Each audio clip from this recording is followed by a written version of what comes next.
إنما المؤمنون الذين إذا ذكر الله وجلت قلوبهم وإذا تليت عليهم آياته زادتهم إيمانا وعلى ربهم يتوكلون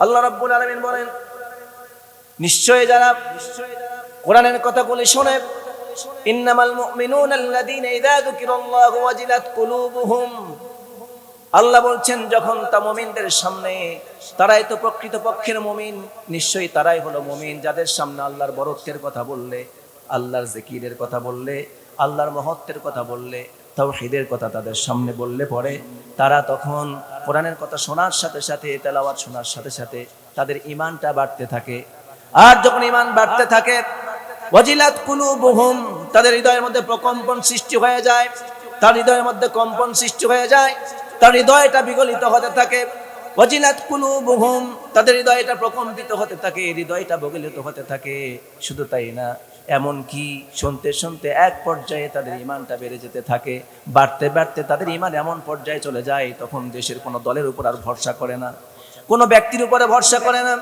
কোনো নেতার উপরে ভরসা করে না কোনো সম্পদের উপরে ভরসা করে না কোনো চাকরির উপরে ভরসা করে না দুনিয়ার কোনো মানুষের উপরে ভরসা করে না তখন তারা সবকিছু এক মুহূর্ত ত্যাগ করে একমাত্র আল্লাহর উপরে ঈমান আনে আর তার উপরেই ভরসা করে বাকির জীবনটা কাটাতে চায় তারা হচ্ছে মুমিন যখন কোরআন শোনা হয় তখন তাদের ঈমান বাড়ে তারা কি মুমিন আল্লাহ রাব্বুল আলামিন কোরআনে কারিমে বহু জায়গায় এই কথা 3-4 জায়গায় বলেছেন যারা কোরআন শোনে যারা ঈমানদার এদেরকে কোরআন শোনালে একটা জিনিস বোঝা যায় যখন তারা কোরআন শুনবে তখন তাদের গায়ের চামড়া তাদের লোমকূপ এগুলি খাড়া হয়ে যায় সুবহানাল্লাহ বললেন কোরআনের আয়াত এগুলো শুধু তাই না যখন তারা কোরআনের কথাগুলো শোনে সত্যি যদি সে হেদায়েতের নিয়তে বসে তাহলে তখন তার চোখ দিয়ে পানি পড়তে থাকে আর সে বলতে থাকে ও আল্লাহ আমার জীবনের অতীতের গুনাহগুলি মাফ করে দিন আর আমি বুঝতে পেরেছি এখন আমি সাক্ষ্য দিলাম তুমি রব তুমি সব আর আমার নামটাকে ঈমানদারদের খাতায় কবুল করে নাও সুবহানাল্লাহ সুতরাং আমরা যারা বসেছি কোরআন থেকে শুনবো বাংলাদেশে একটা চরম সংকটকালীন অবস্থা চলে গিয়েছে 2-4 মিনিট কথাটা বলি বাংলাদেশের মানুষের একটা সবচেয়ে ভুল ধারণা আছে সেটি হচ্ছে এই এখনো পর্যন্ত বাংলাদেশে অনেক রাজনৈতিক দল বলে কোরআনের রাজনীতি করা যাবে না আছে না নাই তারা বলে কোরআনের বিচার ব্যবস্থা মানা যাবে না তারা বলে রাজনীতি ধর্মের কোনো রাজনীতি নাই এটা কি হিন্দু ধর্ম পাইছো এটা কি খ্রিস্টান ধর্ম পাইছো এটা কি বৌদ্ধ ধর্ম পাইছো এটা কি পারসিক ধর্ম পাইছো এটা কি শিখ ধর্ম যে যাদের ধর্মের মধ্যে কেবলমাত্র 2-1টা শুধু উপদেশ বাণী দেওয়া আছে আর জীবন চালানোর কোনো কথা এর মধ্যে বলা নাই আপনি যদি একজন হিন্দু ভদ্রলোককে জিজ্ঞেস করেন ভাই আপনি টয়লেটে যাবেন কিভাবে ও বলবে টয়লেট কোন দিক দিয়ে যাবো ডান পা দিয়ে ঢুকবো না বাম পা দিয়ে ঢুকবো এটা আমার ব্যাপার আমার ধর্মে এর কোনো দিক নির্দেশনা যদি বলা হয় ঢুকলেন আর ইসলামকে যদি বলা হয় কোন পা দিয়ে ঢুকবা ডান পা দিয়ে ঢুকে বলবেন ডান পা দিয়ে টয়লেটে যখন ঢুকবেন কোন পা দিয়ে ঢুকবেন আওয়াজ দিয়ে বলেন না হ্যাঁ তো মুখস্থ হয়েছে না এবার টয়লেটে ঢুকতে হয় বাম পা দিয়ে আর বের হতে হয় শিখিয়েছে কে ইসলাম জোরে বলেন কে শিখিয়েছে মসজিদে যখন ঢুকবেন কোন পা দিয়ে বের হবেন এবার বলেন শুধু ঢুকবেন শুধু ডান পা বাম পা বের হওয়ার দোয়া আর ঢোকার দোয়া আছে না নাই টয়লেটে ঢোকার দোয়া আর বের হওয়ার দোয়া আছে না নাই শুধু তাই না আমার ইসলামকে জিজ্ঞেস করুন টয়লেট যে বানাবো এই টয়লেটটা উত্তর দক্ষিণ হবে না পূর্ব পশ্চিম হবে ইসলাম বলে দিবে যে তুমি কাবার দিকে কোনো কেবলার দিকে তোমার কোনো টয়লেট করা যাবে না তোমার টয়লেট বানাতে হবে উত্তর এবং দক্ষিণ পূর্ব পশ্চিম করা যাবে না ইসলাম বলে দিয়েছে আপনি এবার হিন্দু ধর্মকে জিজ্ঞেস করুন বৌদ্ধ ধর্মকে জিজ্ঞেস করুন খ্রিস্টান ধর্মকে জিজ্ঞেস করুন ইহুদি ধর্মকে জিজ্ঞেস করুন তারা বলবে আমাদের এসব কোনো নিয়ম কানুন নাই হইলেই হলো একদিন আপনি বিছানায় শোবেন কোন দিকে ডান কাতে না বাম কাতে শোয়ার দোয়া আছে না নাই ওঠার দোয়া এই যে সুন্দর করে দোয়া শিখালেন আল্লাহুম্মা বিসমিকা আমুতু ওয়া আহইয়া এরপর শোয়ার পরে আপনি ঘুম আসতেছে না তারপর কি করবেন ঘুম আসার আগ পর্যন্ত কি কি জিকির করবেন সেটাও ইসলাম শিখিয়েছে। ঘুম থেকে উঠবেন, আলহামদুলিল্লাহিল্লাযী আহইয়ানা বা'দামা আমাতানা ওয়া ইলাইহিন নুশুর। টয়লেটে ঢুকবেন, ঢোকার দোয়া কি? আল্লাহুম্মা ইন্নী আউযু বিকা মিনাল খাবসি ওয়াল খাবাইস। বের হবেন, গুফরানাক। যেহেতু কাজ একটা খালাস হয়ে গেছে, তাই এখন শুকরিয়া আদায় করে কি বলবেন? আলহামদুলিল্লাহ। এটা অতিরিক্ত, এটা দোয়া না। আপনার যে কোনো কাজ শেষ করার পর ভালো কাজের জন্য প্রশংসা করবেন কার? মাহফিলে আসছে, এটা ভালো কাজ না খারাপ কাজ? প্রশংসা করবো কার? আর যখন বউয়ের কাছে পিটাবো আর বউ থেকে যৌতুক নিব, তখন প্রশংসা করবো কার? তখন করা যাবে না। না, যে কথাটি বুঝালাম, আপনাকে ইসলাম শিখাচ্ছে টয়লেটে আপনি কিভাবে ঢুকবেন, টয়লেট থেকে কিভাবে বের হবেন, টয়লেটে ঢোকার সময় কি দোয়া পড়বেন, টয়লেট থেকে বের হওয়ার সময় কি দোয়া পড়বেন, শোয়ার সময় কোন দোয়া পড়বেন, ঘুম থেকে ওঠার সময় কোন দোয়া পড়বেন। তাহলে বোধহয় সংসদে যাওয়ার পর আমাদের এমপি মন্ত্রীরা কিভাবে চলবে, দেশ কিভাবে শাসন করবে, ব্যবসা বাণিজ্য কিভাবে চলবে, অর্থনীতি কিভাবে চলবে, সমাজনীতি কিভাবে চলবে, আইন আদালত বিচার ব্যবস্থা কিভাবে চলবে, রাজনীতি কিভাবে হবে, এগুলির বোধহয় নিয়ম কানুন কোরআনে নাই। আওয়াজ দিয়ে বলতে আছে না নাই? যেই ব্যক্তিরা পেশাব পায়খানা নিয়ম কানুন হাদিস থেকে মানতে চায়, যেই ব্যক্তিরা শোয়ার এবং ওঠার নিয়ম হাদিস থেকে মানতে চায়, যেই ব্যক্তিরা কোরআন থেকে জানাজা নিয়ম মানতে চায়, আমি তাদেরকে বলি, যেই কোরআন তোমাদেরকে জানাজা নিয়ম শিখিয়েছে, যে ইসলাম তোমাদেরকে পেশাব পায়খানা করতে শিখিয়েছে, যে ইসলাম তোমাদেরকে শোয়া এবং ঘুম থেকে ওঠা শিখিয়েছে, ওই ইসলাম তোমাদেরকে রাজনীতি, অর্থনীতি, সমাজনীতি, আন্তর্জাতিক নীতি সব শিখিয়েছে। ঠিক কিনা বলুন? এটা যারা অস্বীকার করবে তারা হলো কাফের। অস্বীকার করলে কি? এখন যারা বলে আমরা শরিয়া মানি না, রাসূলকে নেতা মানি না, এরা তওবা না করা পর্যন্ত এদের ঈমান কবুল হবে না। যদি মারা যায় কাফের হয়ে মরবে, মুশরিক হয়ে মরবে। আওয়াজ দিয়ে বলুন ঠিক কিনা? আমরা কি তাদের পক্ষে? কিছু লোক আছে দেখবেন এখন চুলকাচুলকি শুরু হয়, বুঝতে পারতেছে যে এগুলি তো আমার বিরুদ্ধে যাচ্ছে, ওকে ওটাউটি শুরু করে, তাহলে বুঝবেন যে এটা সেই দলেরই লোক। ঠিক আছে, দেখলাম দুই একজন মানে চুলকাচুলকি শুরু হয়ে গেছে। বামপন্থীদের গায়ে লাগবে। আল্লাহ বলেছেন কোরআনে, আল্লাহ তাআলা কোরআনে বলেছেন যে ওয়াইদা কিলা লাহুম তাআলাউ ইলা মা আনজালাল্লাহু ওয়া ইলার রাসূল রাআইতাল মুনাফিকিনা ইয়াসুদ্দুনা আনকা সুদুদা। আল্লাহ রাব্বুল আলামিন কোরআনে বলেছেন, যখন নবী আপনি তাদেরকে ডাকবেন তোমরা আল্লাহ তাআলা রাসূলের দিকে ফিরে আসো, তখন যারা মুনাফিক তাদেরকে আপনি দেখতে পাবেন, ওরা আপনার কথা শোনা মাত্র আপনার কাছ থেকে আস্তে করে বিদায় হয়ে চলে যাবে। কারণ কোরআনের কথা যখন আপনি বলবেন, ওরা যে রাজনীতি করে তা কোরআনের সাথে মেলে না, ওরা যে অর্থনীতি করে তা কোরআনের সাথে মেলে না, ওরা যে সমাজনীতি করে তা কোরআনের সাথে মেলে না, ওরা যে চাঁদাবাজি করে তা কোরআনের সাথে মেলে না, ওরা যে ধর্ষণ করে, প্রতিটা লাইসেন্স দেয়, জেনাবে বিচার করে, মহাদের আড্ডায় যায়, এগুলি কোরআনের সাথে মেলে না। আর আপনি যখন কোরআন দিয়ে তাদের কথাগুলি বলবেন, কোরআনের মধ্যে তো বলা হয়েছে ওয়ালা ইয়াজিদুজ জালিমিনা ইল্লা খাসারা। আল্লাহ রাব্বুল আলামিন দুইটাকে শেফা বলেছেন, একটা হলো মানুষের জন্য মধু, আর একটা হলো কোরআন। চিৎকার দিয়ে বলুন সুবহানাল্লাহ। আপনি যদি মধু খান, শারীরিক আপনার সুস্থতা ফিরে আসবে, কালাজিরা খান, আপনার সুস্থতা ফিরে আসবে। কিন্তু কোরআন যখন আপনি শুনবেন, তখন আপনার হৃদয় থেকে শিরিক, কুফর, মুনাফিকি, বেদাত, কুসংস্কার আস্তে আস্তে দূর হয়ে যেতে থাকবে। এই জন্য কোরআনকে বলা হয়েছে শিফা। আর আপনি যখন কোরআন দিয়ে আপনার উম্মতকে দাওয়াত দিতে থাকবেন, আপনি দেখতে পাবেন যারা মুনাফিক, যারা কাফের, যারা জালেম, আপনি যখন কোরআন দিয়ে তাদের কথাগুলি বর্ণনা করবেন, ওরা এতদিন পর্যন্ত যে দুর্নীতি করেছে, চাঁদাবাজি করেছে, টেন্ডারবাজি করেছে, মানুষ খুন করেছে, জেনাবা বিচার করেছে, সমাজে অন্যায় ত্রাস সৃষ্টি করেছে, আপনি কোরআন থেকে যখন হক কথাগুলি বলবেন, ওরা বুঝতে পারবে আমাদের চরিত্র উন্মুক্ত হয়ে যাচ্ছে। অতএব এইখানে আর বেশিক্ষণ থাকা যাবে না। এখানে যদি বেশিক্ষণ ওয়েট করি, তাহলে তো আমাদের সব প্রকাশ হয়ে যাবে, মানুষ আমাদেরকে ঘৃণা করবে।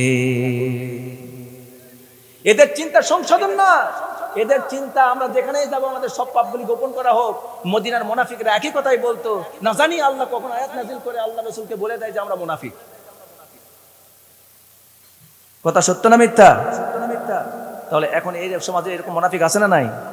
এখন আপনাদের সামনে কোরআনে কারীমের সূরা তাহরিম থেকে যে আয়াতটা তেলাওয়াত করেছি, সূরা তাহরিমের 8 নম্বর আয়াত। এই সূরা তাহরিমটা নাযিল হয়েছে মদিনায়। আর যে সূরাগুলি মক্কায় নাযিল হয়েছে, সেই সূরাগুলির ভিতরে বলা হয়েছে ঈমান, আকীদা, শিরক, কুফর, এগুলি সম্পর্কে আলোচনা করে হয়েছে।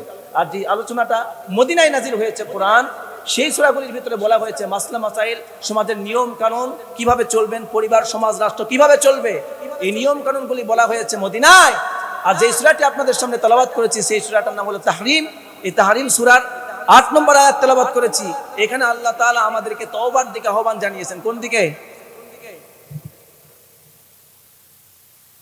তওবার দিকে আহ্বান জানিয়েছে। এখন বলুন তো, মুনাফিক যারা ছিল তারা মক্কায় ছিল না মদিনায় ছিল? যারা জানা আছে তারা জবাব দিবেন, যারা জানে না তারা আপনাদের কাছ থেকে শুনে শিখবে, আর না পারলে আমি জবাব দেব, সমস্যা নেই। কোরআনের সূরাগুলি দুই ভাগে বিভক্ত, একটা হলো মাক্কি আর একটা হলো মাদানী। মদিনায় যে সূরাগুলি নাজিল হয়েছে, মক্কায় ছিল কাফের মুশরিক, তারা পুরাপুরি ইসলাম বিদ্বেষী ছিল, তারা ছিল শিরিকপন্থী, তারা দেবতার পূজা করত। মক্কার মানুষরা ইসলাম গ্রহণ করতে রাজি ছিল না, বিধায় মক্কায় ইসলামী রাষ্ট্র কায়েম হয়নি। আর মদিনার মানুষরা ইসলাম কায়েম করতে এবং ইসলাম গ্রহণ করতে মানসিকভাবে প্রস্তুত ছিল, বিধায় মদিনায় ইসলামী রাষ্ট্র কায়েম হয়েছে। এখন আপনাদের কাছে ছোট্ট করে প্রশ্ন, মক্কায় যারা ছিল সবগুলা কাফের ছিল, তারা ছিল মুশরিক। আর মদিনায় যারা ছিল তারা ছিল আহলে কিতাব, তারা ছিল ইহুদি নাসারা, এবং পাশাপাশি কিছু পৌত্তলিক ছিল, অর্থাৎ কিছু মূর্তি পূজকও ছিল। কিন্তু মদিনার মানুষের সংখ্যা ছিল বেশি আহলে কিতাব, তারা ছিল ইহুদি আর খ্রিস্টান। তারা ছিল মূসার অনুসারী অথবা ঈসার অনুসারী, এদের অনুসারী বেশি ছিল মদিনায়। আল্লাহর নবী যখন মদিনায় দাওয়াত দিলেন, ইসলামী অনেক মানুষ ইসলাম কবুল করলো। ইসলাম কবুল করার পর ব্যাপক সংখ্যক লোক যখন ইসলাম কবুল করলো, তখন মদিনায় সকলের সম্মতিক্রমে জোট গঠন করে ইহুদির সাথে, খ্রিস্টানের সাথে, পৌত্তলিকদের সাথে, আরো বিভিন্ন গোত্রের মানুষের সাথে জোট করে আল্লাহর নবী মদিনায় সর্বপ্রথম ইসলামী রাষ্ট্র কায়েম করেন। এটাই এখন বর্তমানে অনেকেই বোঝে না যে বাংলাদেশে অমুক দল তমুক দল জোট করে কেন ইসলামী রাষ্ট্র কায়েম করতে চায়। তুমি বোঝো নাই, তাই তুমি কোরআন নিয়ে আরো পড়তে থাকো।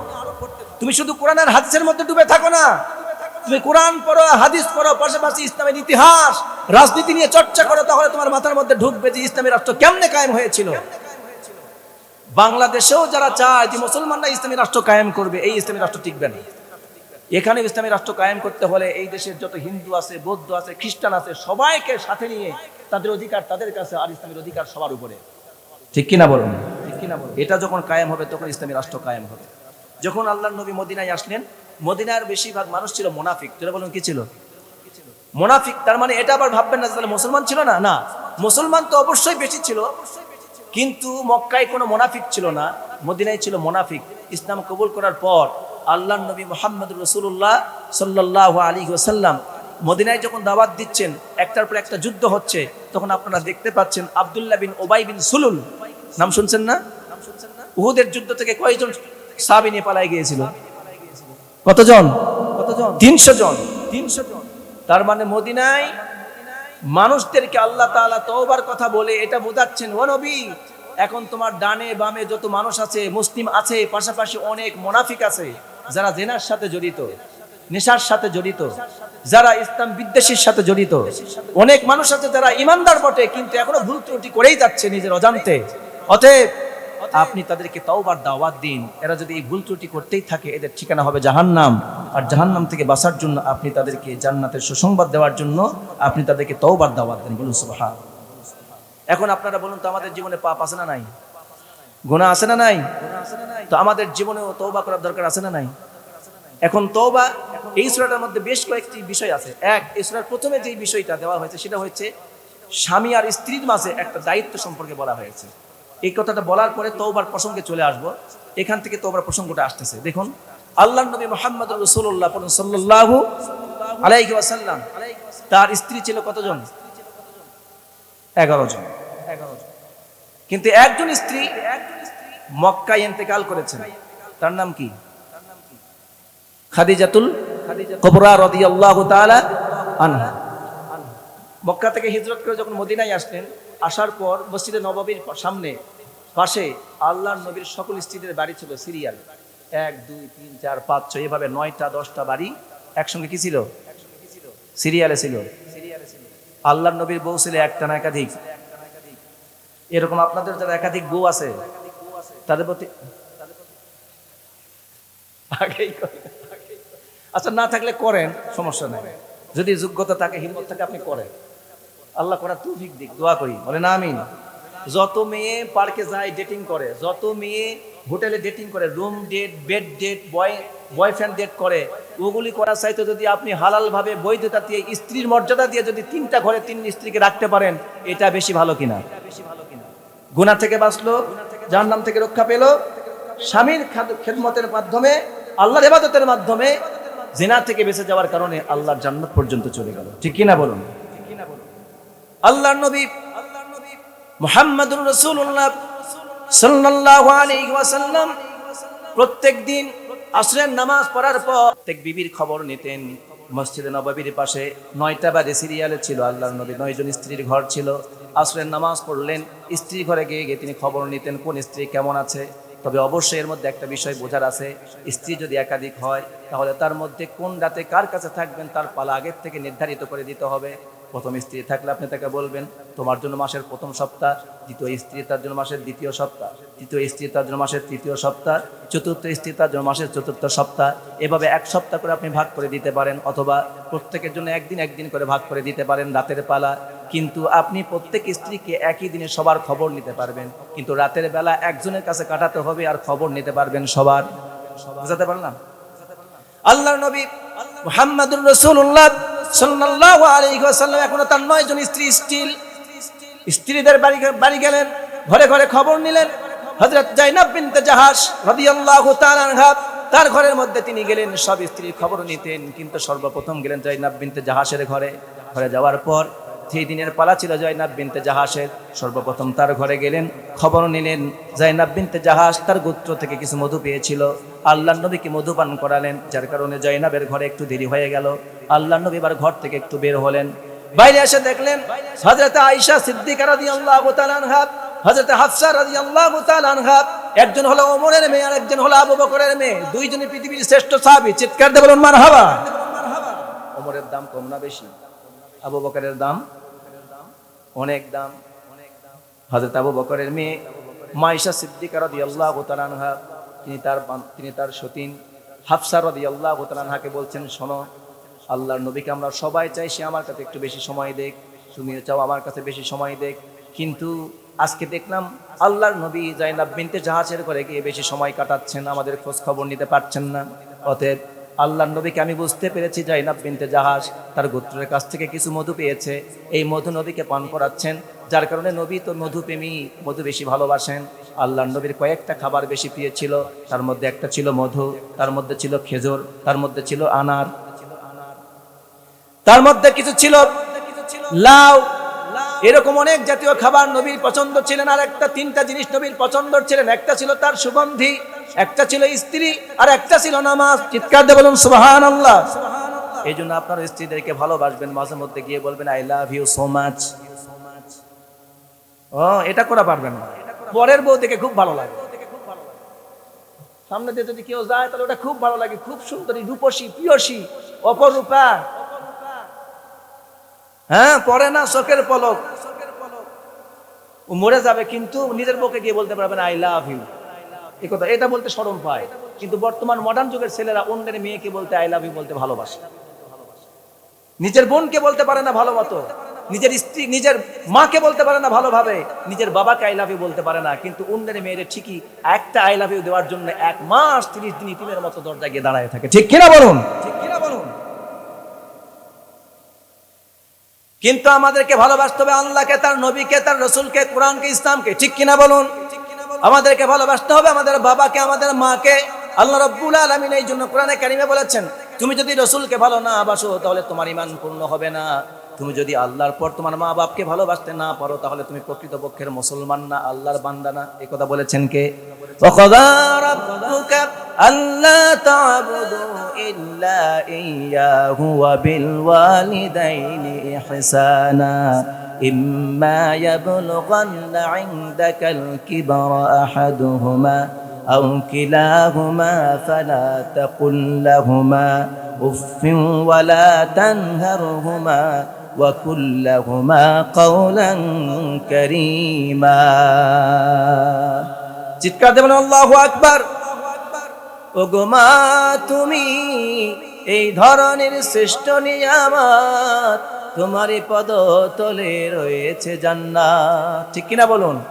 এই পৃথিবীতে সমস্ত পুরুষদের পায়ের নিচে আছে জুতা, আর মায়ের পায়ের নিচে আছে জান্নাত। সুবহানাল্লাহ পড়ুন। আল্লাহ রাব্বুল আলামিনের হাবিবের কাছে সাহাবায়ে কেরামকে জিজ্ঞেস করলেন, ও রাসূল, মা বাবার হক কি? নবীজি জবাব দিয়ে বললেন, হুমা জান্নাতুকা হুমা নারুকা। তোমার মা বাপ তোমার জান্নাত, তোমার মা বাপ তোমার জাহান্নাম। মা বাপকে ভালোবাসো, জান্নাত পাবে। মা বাপকে বেজার করো, জাহান্নামে চলে যাবে। আল্লাহর নবী বলেন, সালাসাতুন কাদ হারামাল্লাহু আলাইহিমুল জান্নাত। তিন শ্রেণীর ব্যক্তির জন্য রব্বুল আলামিন জান্নাতকে হারাম করে দিয়েছেন। মুদমিনুল খামার, যে ব্যক্তি মদ পান করে। ওয়ালা আকুলি ওয়ালিদাই, যে সন্তান তার পিতামাতার অবাধ্য।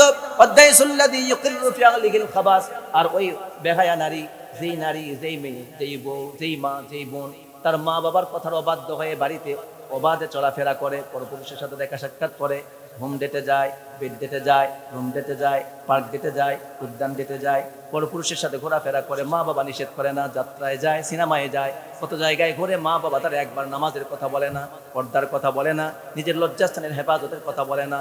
এই জন্য মা বাবাও দায়ুস, আর যেই নারী বেপর্দায় চলে সেই বেপর্দা মহিলাটাও দায়ুস। আল্লাহর নবী বলেছেন, এই দায়ুস মহিলা আল্লাহর জান্নাতে প্রবেশ করবে না। ঠিক কিনা বলুন? আমার প্রিয় ভাইয়েরা, রাসূলকে ভালোবাসতে হবে। রাসূলকে ভালোবাসার নাম হলো ঈমান। আল্লাহর প্রতি ঈমান আনা যেমন ফরজ, রাসূলের প্রতি ঈমান আনা তেমন ফরজ। আল্লাহকে ভালোবাসা যেমন ফরজ, রাসূলকে ভালোবাসা তেমন ফরজ। রাসূলকে আপনি বলবেন, I love you my Muhammad সাল্লাল্লাহু আলাইহি ওয়াসাল্লাম, I love my lord, I love my god. ও আমার আল্লাহ, আমি তোমারে ভালোবাসি, কারণ তুমি আমারে সৃষ্টি করেছো, তুমি আমারে কথা বলার শক্তি দিয়েছো, আমার চলার শক্তি দিয়েছো, আমাকে দেখার শক্তি দিয়েছো, আমার হাত নাড়ার শক্তি দিয়েছো, পা নাড়ার শক্তি দিয়েছো। তুমি যদি প্যারালাইজ করে দিতে একটা হাত আর একটা পা, আমার মতো অনেক যুবক আছে যারা এখনো পর্যন্ত এক পা হারিয়ে, এক হাত হারিয়ে পঙ্গু হয়ে ঘরে বসে আছে। একটা মেয়েও তারে বিয়ের কোনো প্রপোজ দিতে চায় না। আর তোমার মতো অসংখ্য যুবককে রব্বুল আলামিন এখনো সুস্থ রেখেছেন, এই জন্য যে তুমি এইসব দেখে দেখে শিক্ষা নিবার শুকরিয়া করবে কার? রাসূলকে ভালোবাসতে হবে। কাকে ভালোবাসতে হবে? যে কথা এখানে বোঝাতে আসলাম, মা আয়েশা সিদ্দিকা রাদিয়াল্লাহু তাআলা আনহার অভিযোগ ছিল হিংসা না, বিদ্বেষ না। ওনারা মনে মনে চাইতেন যে নবী করিম সাল্লাল্লাহু আলাইহি ওয়াসাল্লাম শুধু জয়নাবারে ঘরে কেন সময় দেবেন, আমাদেরকে একটু বেশি বেশি সময় দেবেন। উনি তো রাষ্ট্রের কাজে, বিভিন্ন কাজে ব্যস্ত। উনি নবী, একই সাথে স্বামী, একই সাথে আবার বাবা, একই সাথে সমাজের নেতা। উনি অসংখ্য কাজ করেন, উনি বাড়িতে সময় পান না দিতে। এই জন্য যখনই বাড়িতে আসতেন প্রত্যেক স্ত্রী চাইতো আজকে নবী আমার কাছে থাকুক, আজকে নবী ভালোবাসাটা আমাকে দেখাক। প্রত্যেক স্ত্রী এরকম ব্যস্ত থাকতেন, প্রতিহিংসা না, ভালোবাসার প্রতিযোগিতা চলতো। সুবহানাল্লাহ পড়ুন।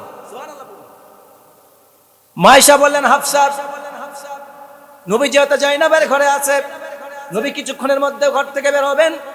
যখনই ঘর থেকে নবীজি বের হবেন, তখন তুমি বলবা, ও নবী, আপনার মুখ থেকে আমরা মাগাফিরের গন্ধ পাচ্ছি, আপনি বোধহয় মাগাফির মধু পান করেছেন। কথা মতো নবী যখন ঘর থেকে বের হয়েছে, সঙ্গে সঙ্গে সাউদার সাথে দেখা। মা সাউদা বলছে, নবী, আপনি কি মাগাফির পান করেছেন নাকি? নবীজি বললেন না।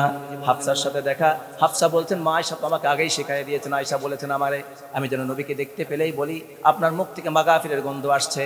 সেই কথা মনে হওয়ার সাথে সাথে হাফসা রাদিয়াল্লাহু তাআলা আনহা উম্মাহাতুল মুমিনিন, তিনি চিন্তা করলেন নবীকে ভালোবাসার কথা বলবো, কিন্তু তিনি কথা না বলে মা আয়েশার কথা শোনার সাথে সাথে তার কথা তার মনের মধ্যে এটা জায়গা পেয়েছে। সঙ্গে সঙ্গে বলল, রাসূল, আপনি কি মাগাফির পান করেছেন নাকি? আপনার মুখ থেকে দুর্গন্ধ আসছে কেন? নবীজি বললেন, না, আমি মাগাফির পান করি নাই। মা আয়েশার কাছে নবীজি আসলেন। মা আয়েশা একইভাবে বললেন, রাসূল, আপনি কি জয়নাবের ঘরে গিয়ে মাগাফির পান করেছেন নাকি? মাগাফির হলে এমন একটা মধু, উরফাত নামক গাছ থেকে তৈরি হতো, উরফাত গাছ, কাঁটাযুক্ত গাছ। তখন মা আয়েশা বললেন, মনে হয় আপনি ওই মধু পান করেছেন যেই মৌমাছি উরফাত নামক গাছে বসেছে। আর উরফাত নামক গাছের কাঁটা যুক্ত গাছ, ওই গাছের ফুল থেকে যে মধু আহরণ করে, ওই মধুর মধ্যে একটু দুর্গন্ধ থাকে। সম্ভবত আমার মনে হয় আপনি সেই মধু পান করেছেন। আল্লাহর নবী চিন্তায় পড়ে গেলেন, কারণ নবীদের কাছে সবচেয়ে খারাপ জিনিস হলো অপবিত্রতা, দুর্গন্ধ। নবীরা কখনো দুর্গন্ধ জিনিস পছন্দ। সকল প্রকার অপবিত্রতা, সকল প্রকার ধোঁকা, প্রতারণা, সকল প্রকার মানুষকে কষ্ট দেওয়া অনিষ্ট বস্তু থেকে আল্লাহর নবীরা সবসময় পবিত্র থাকতেন। সুবহানাল্লাহ পড়েন।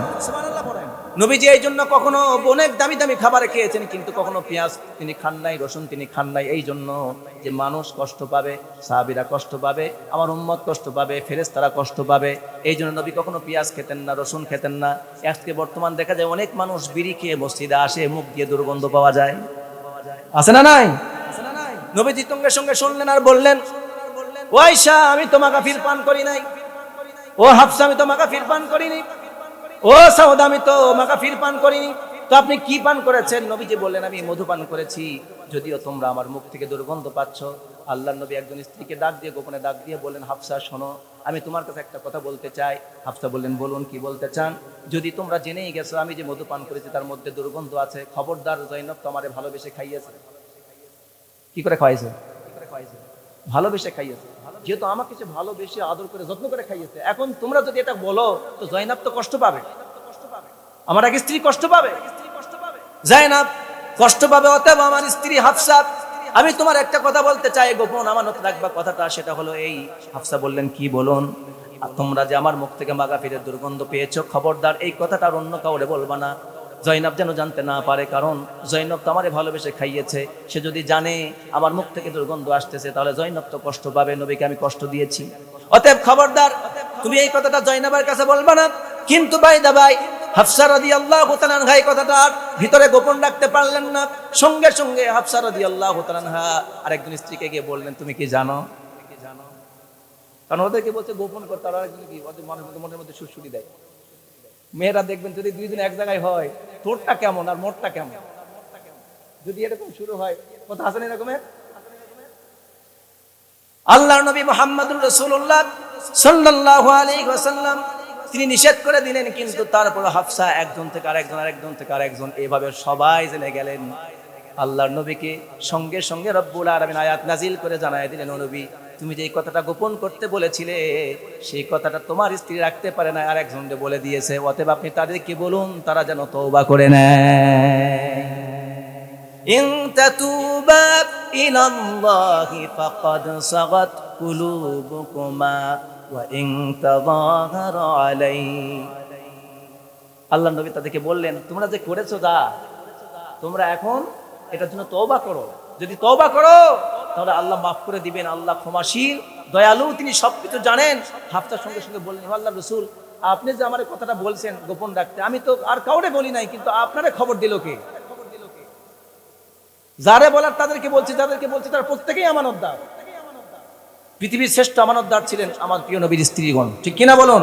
পৃথিবীর শ্রেষ্ঠ উত্তম চরিত্রের অধিকারী ছিলেন আমার নবীর প্রিয় স্ত্রীগণ, ঠিক কিনা বলুন? তো ওনাদের কাছে এই কথা, ওনারা ছাড়া তারা কেউ জানেন না।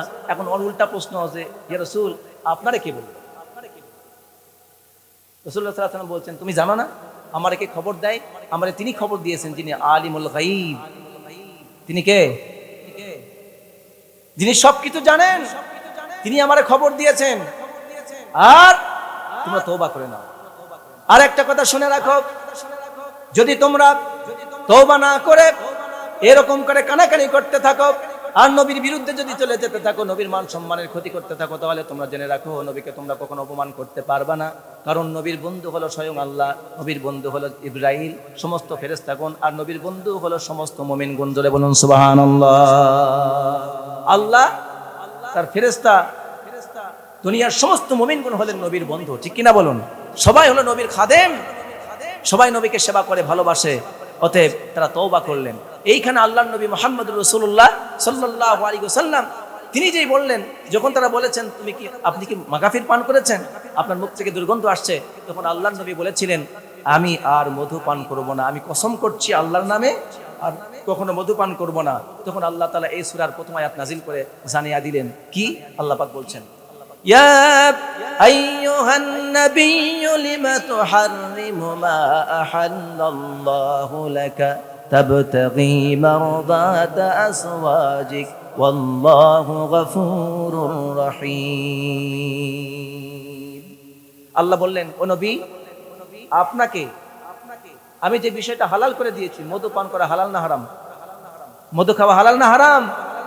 আল্লাহ তাআলা মধু আপনার জন্য হালাল করেছেন। আপনি শুধুমাত্র আপনার স্ত্রীদেরকে খুশি করার জন্য আপনি মধুকে হারাম করে নিলেন কেন? অতএব আপনি কসম ভেঙে ফেলুন। আল্লাহর নবীকে আল্লাহ তাআলা শিক্ষা দিচ্ছেন, নবী, আপনার কসম করা ঠিক হয় নাই, আপনি কসম করবেন না। আল্লাহ তাআলা আপনাকে এটা হালাল করে দিয়েছেন। এই জন্য এখান থেকে যে বিষয়টি জানার, সেটি হচ্ছে এই, আল্লাহ যা হালাল করে দিয়েছেন তা পৃথিবীর কোনো মানুষ আর হারাম করতে। এখান থেকে আরেকটা শিক্ষণীয় বিষয়, তা হচ্ছে এই, স্ত্রীরা হলো স্বামীর আমানতদার। স্ত্রীরা কি? স্বামীর আমানতদার।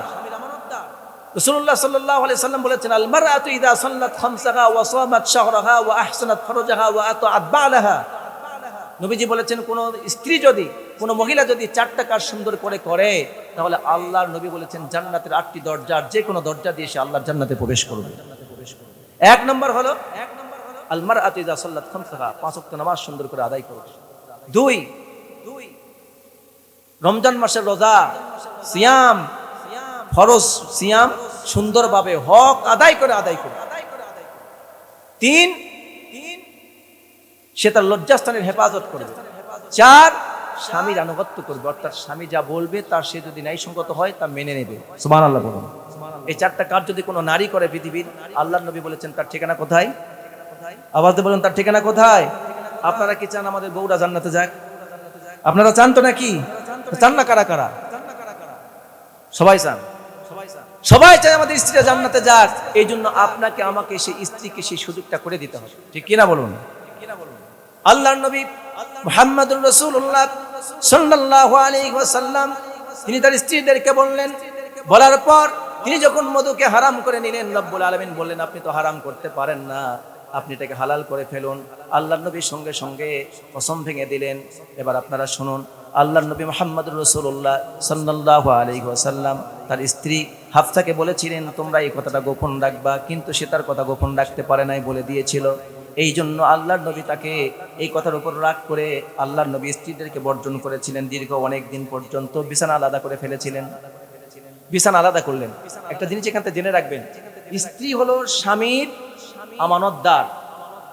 স্বামী যদি গুরুত্বপূর্ণ ব্যক্তি হয় তাহলে তার কথাগুলো স্ত্রীকে আমানতের সাথে রাখতে হবে।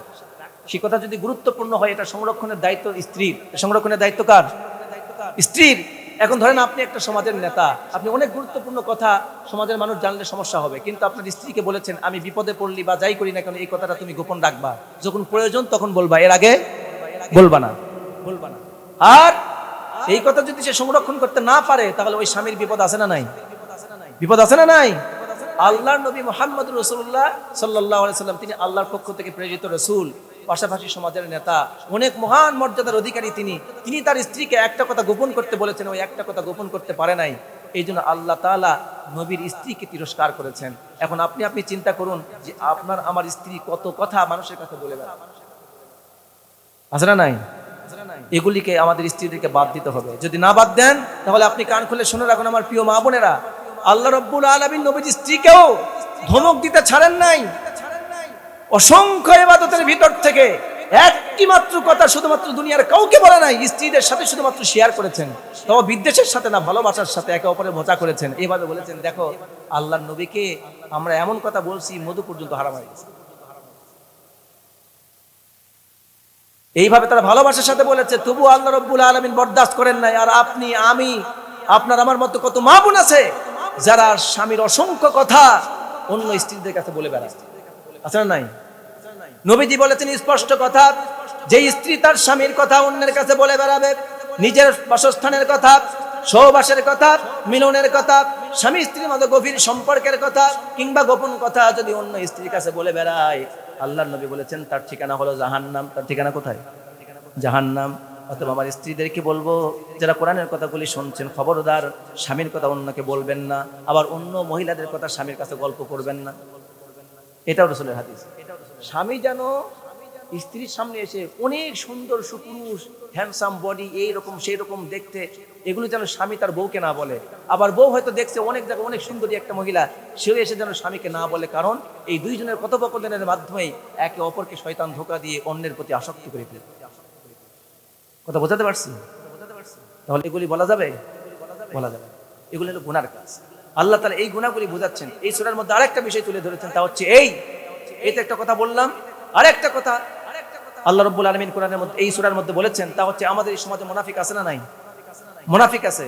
আল্লাহ তাআলা মুনাফিকদের ব্যাপারে কি বলেছেন? আল্লাহ তাআলা কোরআনে বলছেন, ইয়া আইয়ুহান নাবিয়্যু জাহিদিল কুফফারা ওয়াল মুনাফিকিনা ওয়াগলুজ আলাইহিম ওয়া মাআওয়াহুম জাহান্নাম ওয়া বি'সাল মাসীর।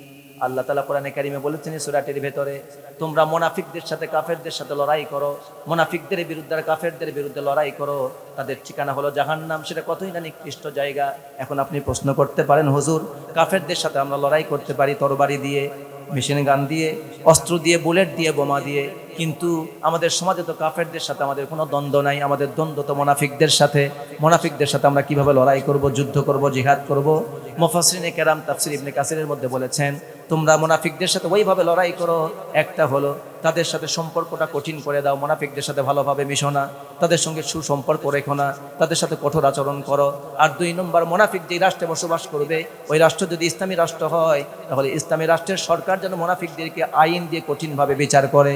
এটাই হলো মুনাফিকদের সাথে লড়াই করা, যুদ্ধ করা। একজন মুসলমান রাষ্ট্রপ্রধান মুনাফিকদের সাথে ভালো সম্পর্ক রাখতে পারবে না। আমাদের সমাজে অনেক এরকম মুনাফিক আছে, নামাজও পড়ে ইসলামের বিরুদ্ধে কথা বলে, আবার নামাজও পড়ে ইসলামের বিচার ব্যবস্থার বিরুদ্ধে কথা বলে, ইসলামের রাজনীতির বিরুদ্ধে কথা বলে, ইসলামী আন্দোলনের বিরুদ্ধে কথা বলে, ইসলামিক নেতৃবৃন্দদের বিরুদ্ধে কথা বলে। এমন লোক আছে না নাই? আল্লাহ তাআলা বলছেন, এরা যারা মুনাফিক, এরা মুখে মুখে ইসলাম মানার কথা বলে, কিন্তু ওদেরকে যখন আপনি বিচার করতে বলবেন, চোরের বিচারটা কোরআন দিয়ে হোক, জেনার বিচারটা কোরআন দিয়ে হোক, দুর্নীতির বিচারটা কোরআন দিয়ে হোক, তখন তারা বলে আমরা এখানে কোরআন মানতে রাজি না। আছে না নাই?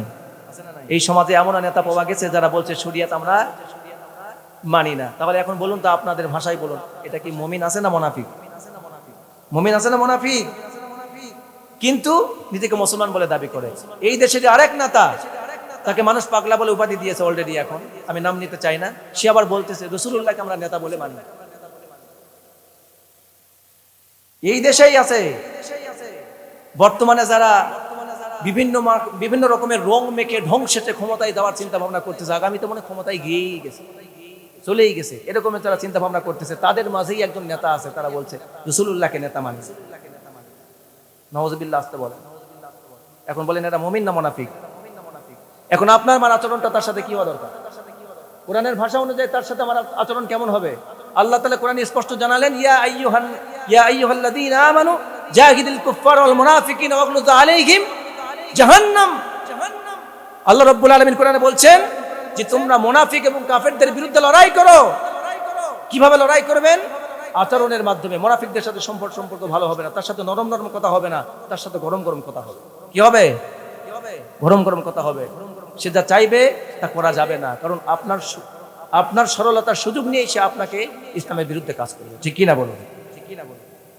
এইভাবে এই সূরাটির মধ্যে আরেকটি কথা বলা হয়েছে, তা হচ্ছে এই পৃথিবীতে অনেকেই চিন্তা ভাবনা করছে আমরা তো নামাজ পড়ি, রোজা রাখি, হজ করি, যাকাত দেই, আরে যারা ইসলাম চায় না তাকে একটু ভোট দিলেই হবে, কি ক্ষতি হবে? আরে তাকে একটা সমর্থন দিলেই ক্ষতিটা হবে কি? আল্লাহ তাআলা এই সূরাটার ভিতরে শেষের দিকে জানিয়ে দিয়েছেন, ওয়াদারাবাল্লাহু মাসালাল লিল্লাযীনা কাফারু ইমরাআতা নূহি ওয়া ইমরাআতা লূত কানাতা তাহতা আবদাইনি মিন ইবাদিনা সালিহাইনি ফাখানাতাহুমা ফালাম ইউগনি আনহুমা। আল্লাহ তাআলা এই সূরার মধ্যে জানাচ্ছেন, শোনো, নূহের স্ত্রী ছিল নবীর স্ত্রী, লূতের স্ত্রী ছিল নবীর স্ত্রী, কিন্তু নবীর সাথে একই সংসারে ঘরে থেকেছে, একই ছাদের নিচে থেকেছে, কিন্তু কাফেরদের সাথে সম্পর্ক রেখেছিল। লূতের স্ত্রী লূত নবীর সাথে থেকেছে, লূতের ঘরে থেকেছে, কিন্তু কাফেরদের সাথে সম্পর্ক ছিল, কাফেরদেরকে সমর্থন দিত। আর নূহের স্ত্রীও কাফেরদের সাথে সম্পর্ক রাখতো। এই জন্য নবীর সাথে ভালো সম্পর্ক থাকার পরেও, নবীর স্ত্রী হওয়ার পরেও শুধুমাত্র কাফেরদের সাথে সম্পর্ক রাখা এবং ইসলামের বিরুদ্ধে কাজ করার কারণে নবীর স্ত্রীরাও জাহান্নামী হয়েছে, নবী স্বয়ং তাদেরকে জাহান্নাম থেকে রক্ষা করতে পারেননি। বর্তমানেও যারা নামাজ পড়েন, রোজা রাখেন, হজ করেন, যাকাত দেন, দান করেন, খয়রাত করেন, অনেক কথা বলেন, কিন্তু আপনার একটা সমর্থনের মাধ্যমে, একটা সাপোর্টের মাধ্যমে, একটা সহযোগিতার মাধ্যমে এই বাংলার মসজিদে যদি কেউ ইসলামের বিরুদ্ধে একটা কাজ করার সুযোগ পায়, তাহলে আপনিও লূতের স্ত্রীর সাথে, নূহ আলাইহিস সালামের স্ত্রীর সাথে তাদের সঙ্গে জাহান্নামে যেতে হবে। ঠিক কিনা বলো মুসলমান? এই জন্য আল্লাহ তাআলা বলছে তওবা করো, তওবা করো, এতদিন পর্যন্ত যে অন্যায় করেছো তার জন্য তওবা করো।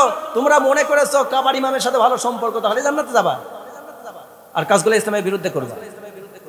তোমরা মনে করেছো শাহজালালের মাজারে গিয়ে একটু যায় সালাম দিয়ে আসি, দোয়া করে আসি, তাহলে ক্ষমতায় যাবা। শিরিক করে চিন্তা ভাবনা করছো যে তোমরা জান্নাতে চলে গেছো, ক্ষমতায় চলে গেছে। আল্লাহ বলছে এগুলি সব বাটপাড়ি ছেড়ে দাও, তওবা করো, খাঁটি ইমানদার হও, শিরিক ছেড়ে দাও, কুফরি ছেড়ে দাও। একমাত্র আল্লাহ ছাড়া কারো কাছে সাহায্য চাওয়া যাবে?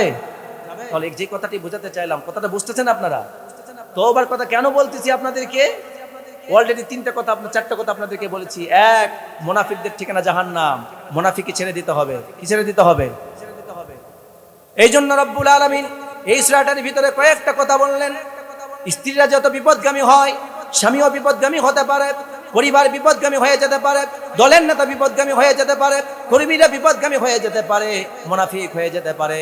এগুলি থেকে যদি বাঁচতে চাও, জান্নাতে যদি যেতে চাও, তাহলে তওবা করো, ঈমান আনো, আল্লাহর কাছে ফিরে আসো, গুনাহগুলি ছেড়ে দাও। তাহলে আমি রব্বুল আলামিন তোমার অতীতের সমস্ত গুনাহ মাফ করে জান্নাত দান করব। বলুন সুবহানাল্লাহ। এই হলো এই সূরাটার ভূমিকা। এতগুলো যে কথাগুলো বললাম, এই আয়াতটা মূল আলোচনা এখন শুরু করতে পারবো, যে কেন এই কথাগুলি রব্বুল আলামিন বললেন। এখন আয়াতের মধ্যে ঢোকেন, আপনি বুঝতে পারবেন। শুনতে রাজি আছেন? আর আধা ঘন্টা কথা হবে, শুনতে রাজি আছেন?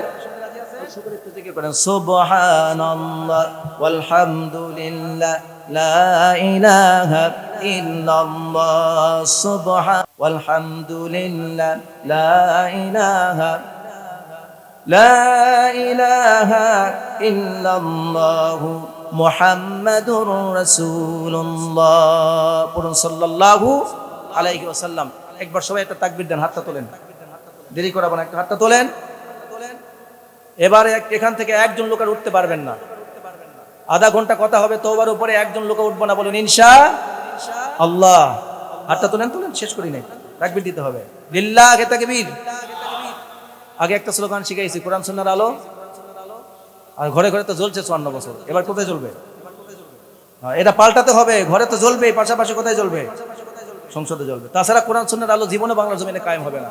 আপনি মসজিদে দাওয়াত দেন আর মাদ্রাসায় দাওয়াত দেন, যত সহি হাদিস বলেন, আহলে হাদিস আর যাই বলেন না কেন, হানাফি, আহলে হাদিস, মালিকি, শাফিঈ, হাম্বলি যাই বলেন না কেন, যেই সমাজে কাফের থাকে, যেই সমাজে জালেম থাকে, সেই সমাজে কোনোদিন আপনি আমল করতে পারবেন না হক ভাবে। ঠিক কিনা বলুন? এই জন্য আমল যাতে করতে পারে, এই জন্য দরকার সংসদে কোরআন। ঠিক কিনা বলুন? এবার হাত তোলেন, লিল্লাহি তাকবীর। কোরআন সুন্নাহর আলো, সংসদে জালো, তোমার নেতা আমার নেতা বিশ্ব নবী মুস্তাফা, নারে তাকবীর। আলহামদুলিল্লাহ। হাত নামা। এবার আধা ঘন্টা কথা হবে একদম ওই আয়াতের উপরে ভিত্তি করে। বলুন ইনশাআল্লাহ। আমার সাথে পড়ুন। আউযু বিল্লাহি মিনাশ শাইতানির রাজীম। বিসমিল্লাহির রহমানির রহিম। ইয়া আইয়ুহাল্লাযীনা আমানু তুবু ইলাল্লাহি তাওবাতান নাসুহা। চিৎকার দিয়ে বলুন আল্লাহু আকবার। আল্লাহ রাব্বুল আলামিন তার নবীকে ডাক দিয়ে বললেন, ও নবী, দুনিয়ার সমস্ত ঈমানদারদেরকে ডাক দিয়ে বলে দিন। আল্লাহ তাআলা এখানে প্রথমে আমানু শব্দ ব্যবহার করেছেন। কোরআনে কারিমে আমানু শব্দটা বিশ্বাস করার অর্থে সাধারণত 4টা অর্থে ব্যবহৃত হয়েছে। জোরে বলেন কয়টা? আল্লাহ তাআলা ডাক দিয়ে বলেন, ইয়া আইয়ুহাল্লাযীনা আমানু, হে ঈমানদারেরা। আল্লাহ তাআলা যখন কোনো মানুষকে আমানু বলে ডাক দেন, তখন আল্লাহ তাআলার প্রথম যেটা ভাষা বোঝায় সেটা হলো আল্লাহ তাআলা ঈমানদারদেরকে ভালোবেসে ডাক দেন। তার প্রতি আল্লাহ তাআলার কোনো রাগ নাই, ক্ষোভ নাই, কোনো ঘৃণা নাই। আল্লাহ তাআলা তার মুমিন বান্দাকে ডাক দিয়ে বলেন, ও মুমিন বান্দা, তোর জীবনে অনেক গুনাহ আছে, অনেক ভুল ত্রুটি আছে, এখনো সময় আছে, আমার কাছে ফিরে আয়। তোর জিন্দেগির গুনাহ খাতা আমি কবুল করে, তোর গুনাহ খাতা মাফ করে দিয়ে তোর জান্নাতি বান্দা হিসেবে কবুল করব। বলুন সুবহানাল্লাহ। ঈমানদার শব্দটা, আমানু শব্দটা 4টি অর্থে। 1, আল্লাহ তাআলা সচ্চা ঈমানদারদের ক্ষেত্রে ব্যবহার করেছেন। 2, এই জুতাওয়ালা গেল কেন? এই জুতাওয়ালা মুতপা গেছে, তাও তো ছুটিটা লাগবে এখন। আসেন, আমিও ছুটি নিব আপনার দেখাতে। 5 মিনিটের ছুটি আমিও নিব, জানমতে আসেন। সচ্চা ঈমানদার যারা, তাদেরকে আল্লাহ তাআলা ভালোবেসে ডাক দেন, ওই আমানু বলে, হে বিশ্বাসীরা। 2, যারা মুনাফিক, তাদেরকে আল্লাহ সম্বোধন করে, ও মুনাফিকরা, যারা ঈমান আনার পর মুনাফিকি করেছো, মুনাফিক এখনো সময় আছে, ছেড়ে দাও। 3, সকল শ্রেণীর মুসলমানদেরকে, মুনাফিক, মুমিন, এর মধ্যে যত ধরনের নিফাকি আছে, কুসংস্কার আছে, সব মুসলমানকে একত্রে ডাক দিয়ে বলেন, ও ঈমানদারেরা, একবার যারা কালেমার ঘোষণা দিয়েছো, আবার কেমনে অন্যায়গুলি করো, ছেড়ে দাও। 4, এইখানে আল্লাহ তাআলা বিশেষভাবে যে কথাটি বলছেন আমানু বলে, আল্লাহ তাআলা বুঝাচ্ছেন, হে ঈমানদারেরা, তোমরা যারা সগীরা গুনাহ করেছো, কবিরা গুনাহ করেছো, মুনাফিকি করেছো, কুফরের সাথে সহযোগিতা করেছো, শিরকের সাথে সহযোগিতা করেছো, তোমরা সব ছেড়ে দিয়ে তওবা করো, ঈমান আনো, আবার নতুন করে আল্লাহর কাছে ফিরে আসো, তাহলে আমি রব্বুল আলামিন তোর জিন্দেগির গুনাহ মাফ করে দিব, তোরে বান্দা হিসাবে কবুল করব। আমাদের জিন্দেগিতে পাপ আছে, গুনাহ আছে, আছে না নাই? ছোট গুনাহ বড় গুনাহ আমাদের জীবনে আছে না নাই? আল্লাহ রাব্বুল আলামিন তাই ডাক দিয়ে বলছেন, ইয়া আইয়ুহাল্লাযীনা আমানু তুবু ইলাল্লাহি তাওবাতান নাসুহা। একবার যারা কালেমা পড়েছ, ঈমান এনেছ, আল্লাহর জান্নাতে যাওয়ার আশা করো, ও ঈমানদারেরা, তুমি আমার মুমিন বান্দা, জীবনে যেহেতু একবার কালেমা পড়ে আমি আল্লাহর উপর ঈমান এনেছো, আমি আল্লাহ চাই না তুমি আবার জাহান্নামে চলে যাও। আমি আল্লাহ তোর বান্দাকে তোমাকে ভালোবাসি, আমি আল্লাহ তোর মতো মুমিন বান্দাকে ভালোবাসি। ও বান্দা, জীবনে যা ভুল করেছিস খাঁটি নাসু তাওবা নাসুহা যদি একবার করতে পারিস, আমি আল্লাহ ওয়াদা দিলাম তোর জিন্দেগির সব গুনাহ, যত বড়ই গুনাহ হোক না কেন, আমি রব্বুল আলামিন মাফ করে তোরে আবার আমার জান্নাতি বান্দা হিসেবে কবুল করব। বলুন সুবহানাল্লাহ। আপনি যদি তওবা করেন, তওবা করলে 4টা পুরস্কার পাবেন। জোরে বলেন কয়টা? 4টা পুরস্কার পাবেন। রব্বুল আলামিন বলেন, আসা রাব্বুকুম আন ইউকাফিরা আনকুম সাইয়্যাতিকুম ওয়া ইদখিলাকুম জান্নাতিন তাজরি মিন তাহতিহাল আনহার ইয়াওমা লা ইখজিল্লাহুন নাবিয়্যা ওয়াল্লাযীনা আমানু মা'আহু নূরুহুম ইয়াসআ বাইনা আইদিহিম ওয়া বিআইমানিহিম ইয়াকুলুনা রাব্বানা আতমিম লানা নূরানা ওয়াগফির লানা ইন্নাকা আলা কুল্লি শাইইন কাদির। আল্লাহ রাব্বুল আলামিন তার তওবাকারী বান্দাকে কত বেশি ভালোবাসেন দেখুন। দুনিয়ার কেউ আপনারে তওবা করার জন্য বলবে না, ক্ষমা করতে চাইবে না। 1 থেকে 2 বার যদি পাপ করেন, 3য় বার যদি পাপ করেন, অন্যায় করেন, ভুল করেন, আপনার অফিসের মালিক, অফিসের ম্যানেজার, অফিসের মালিক আপনার ঘাট ধরে বের করে দেবে। কিন্তু রব্বুল আলামিন বলছেন, আমি তোমার এমন রব, আমি এমন রহমতের বান্দা, আমি এমন রহমত আল্লাহ, আমি এত দয়াবান, আমি এত বড় ক্ষমাশীল। আমি রব্বুল আলামিন কোন বান্দাকে যখন মাফ করে দেই তার জন্য কাউরে কৈফিয়ত দেই না, আর আমি যখন রব্বুল আলামিন কোন বান্দাকে জাহান্নামে দেই তার জন্য কাউরে কৈফিয়ত দেই না। আল্লাহর কাছে কৈফিয়ত নেওয়ার মতো কোনো ক্ষমতা কারো আছে নাকি? আল্লাহ রাব্বুল আলামিন বলেন, তুই যদি তওবা করিস 4টা পুরস্কার তোরা দিব। ওই বেগালা বন্ধ করেন, আবার বসেন। এত পেশাব চাবে কেন? বসেন, বলছেন আধা ঘন্টা ওটা যাবে না, আর 20 মিনিট বসেন। আপনার থামাইতে তোমার মাহফিল শেষ হবে না, বাড়াবো না, তো শেষ করে দিবে, ঠিক টাইমে শেষ করে দিবে। বসেন। আল্লাহ রাব্বুল আলামিন বলেন, আসা রাব্বুকুম আইয়ুসাইয়াতিকুম। ও মুমিন বান্দা, তুমি যদি তওবা করো, 1 নম্বর পুরস্কার হলো তোর জীবনে যত গুনাহ হয়েছিল, 40 বছর, 50 বছর, 60 বছর, এমনকি মৃত্যুর পূর্ব মুহূর্তেও যদি তওবা করিস, তোর মৃত্যুর পূর্ব মুহূর্ত পর্যন্ত যত গুনাহ করেছিস সমস্ত গুনাহ রব্বুল আলামিন আমি হাসানাত দিয়ে, নেকি দিয়ে পরিবর্তন করে দিব। সমস্ত গুনাহগুলিকে শুধু মাফি করব না, যতগুলো গুনাহ হয়েছিল তওবা করার কারণে সমস্ত গুনাহগুলিকে বাদ দিয়ে ঠিক অনুরূপ ততগুলো সওয়াব দিয়ে তোর আমলনামা পূর্ণ করে দেব। তওবা অনেক বড় গুণ। 2 নম্বর হলো ওয়াইদখিলাকুম জান্নাতিন তাজরি মিন তাহতিহাল আনহার। ছোট গুনাহগুলো মাফ করে শুধু নেকি দিব না, আমি তোমার স্বার্থপর রব না। দুনিয়াতে যদি ভুল করিস, তোর বিনিময়ে কেউ কিছু দিতে চায় না। ভুল করার বিনিময়ে হলো শাস্তি, ঠিক কিনা বলুন? অপরাধ করার বিনিময়ে হলো শাস্তি, চাকরি চলে যাবে, কিংবা জেলে যেতে হবে, ফাঁসির কাস্টে ঝুলতে হবে, মৃত্যুদণ্ড হতে পারে, যাবজ্জীবন হয়ে যেতে পারে।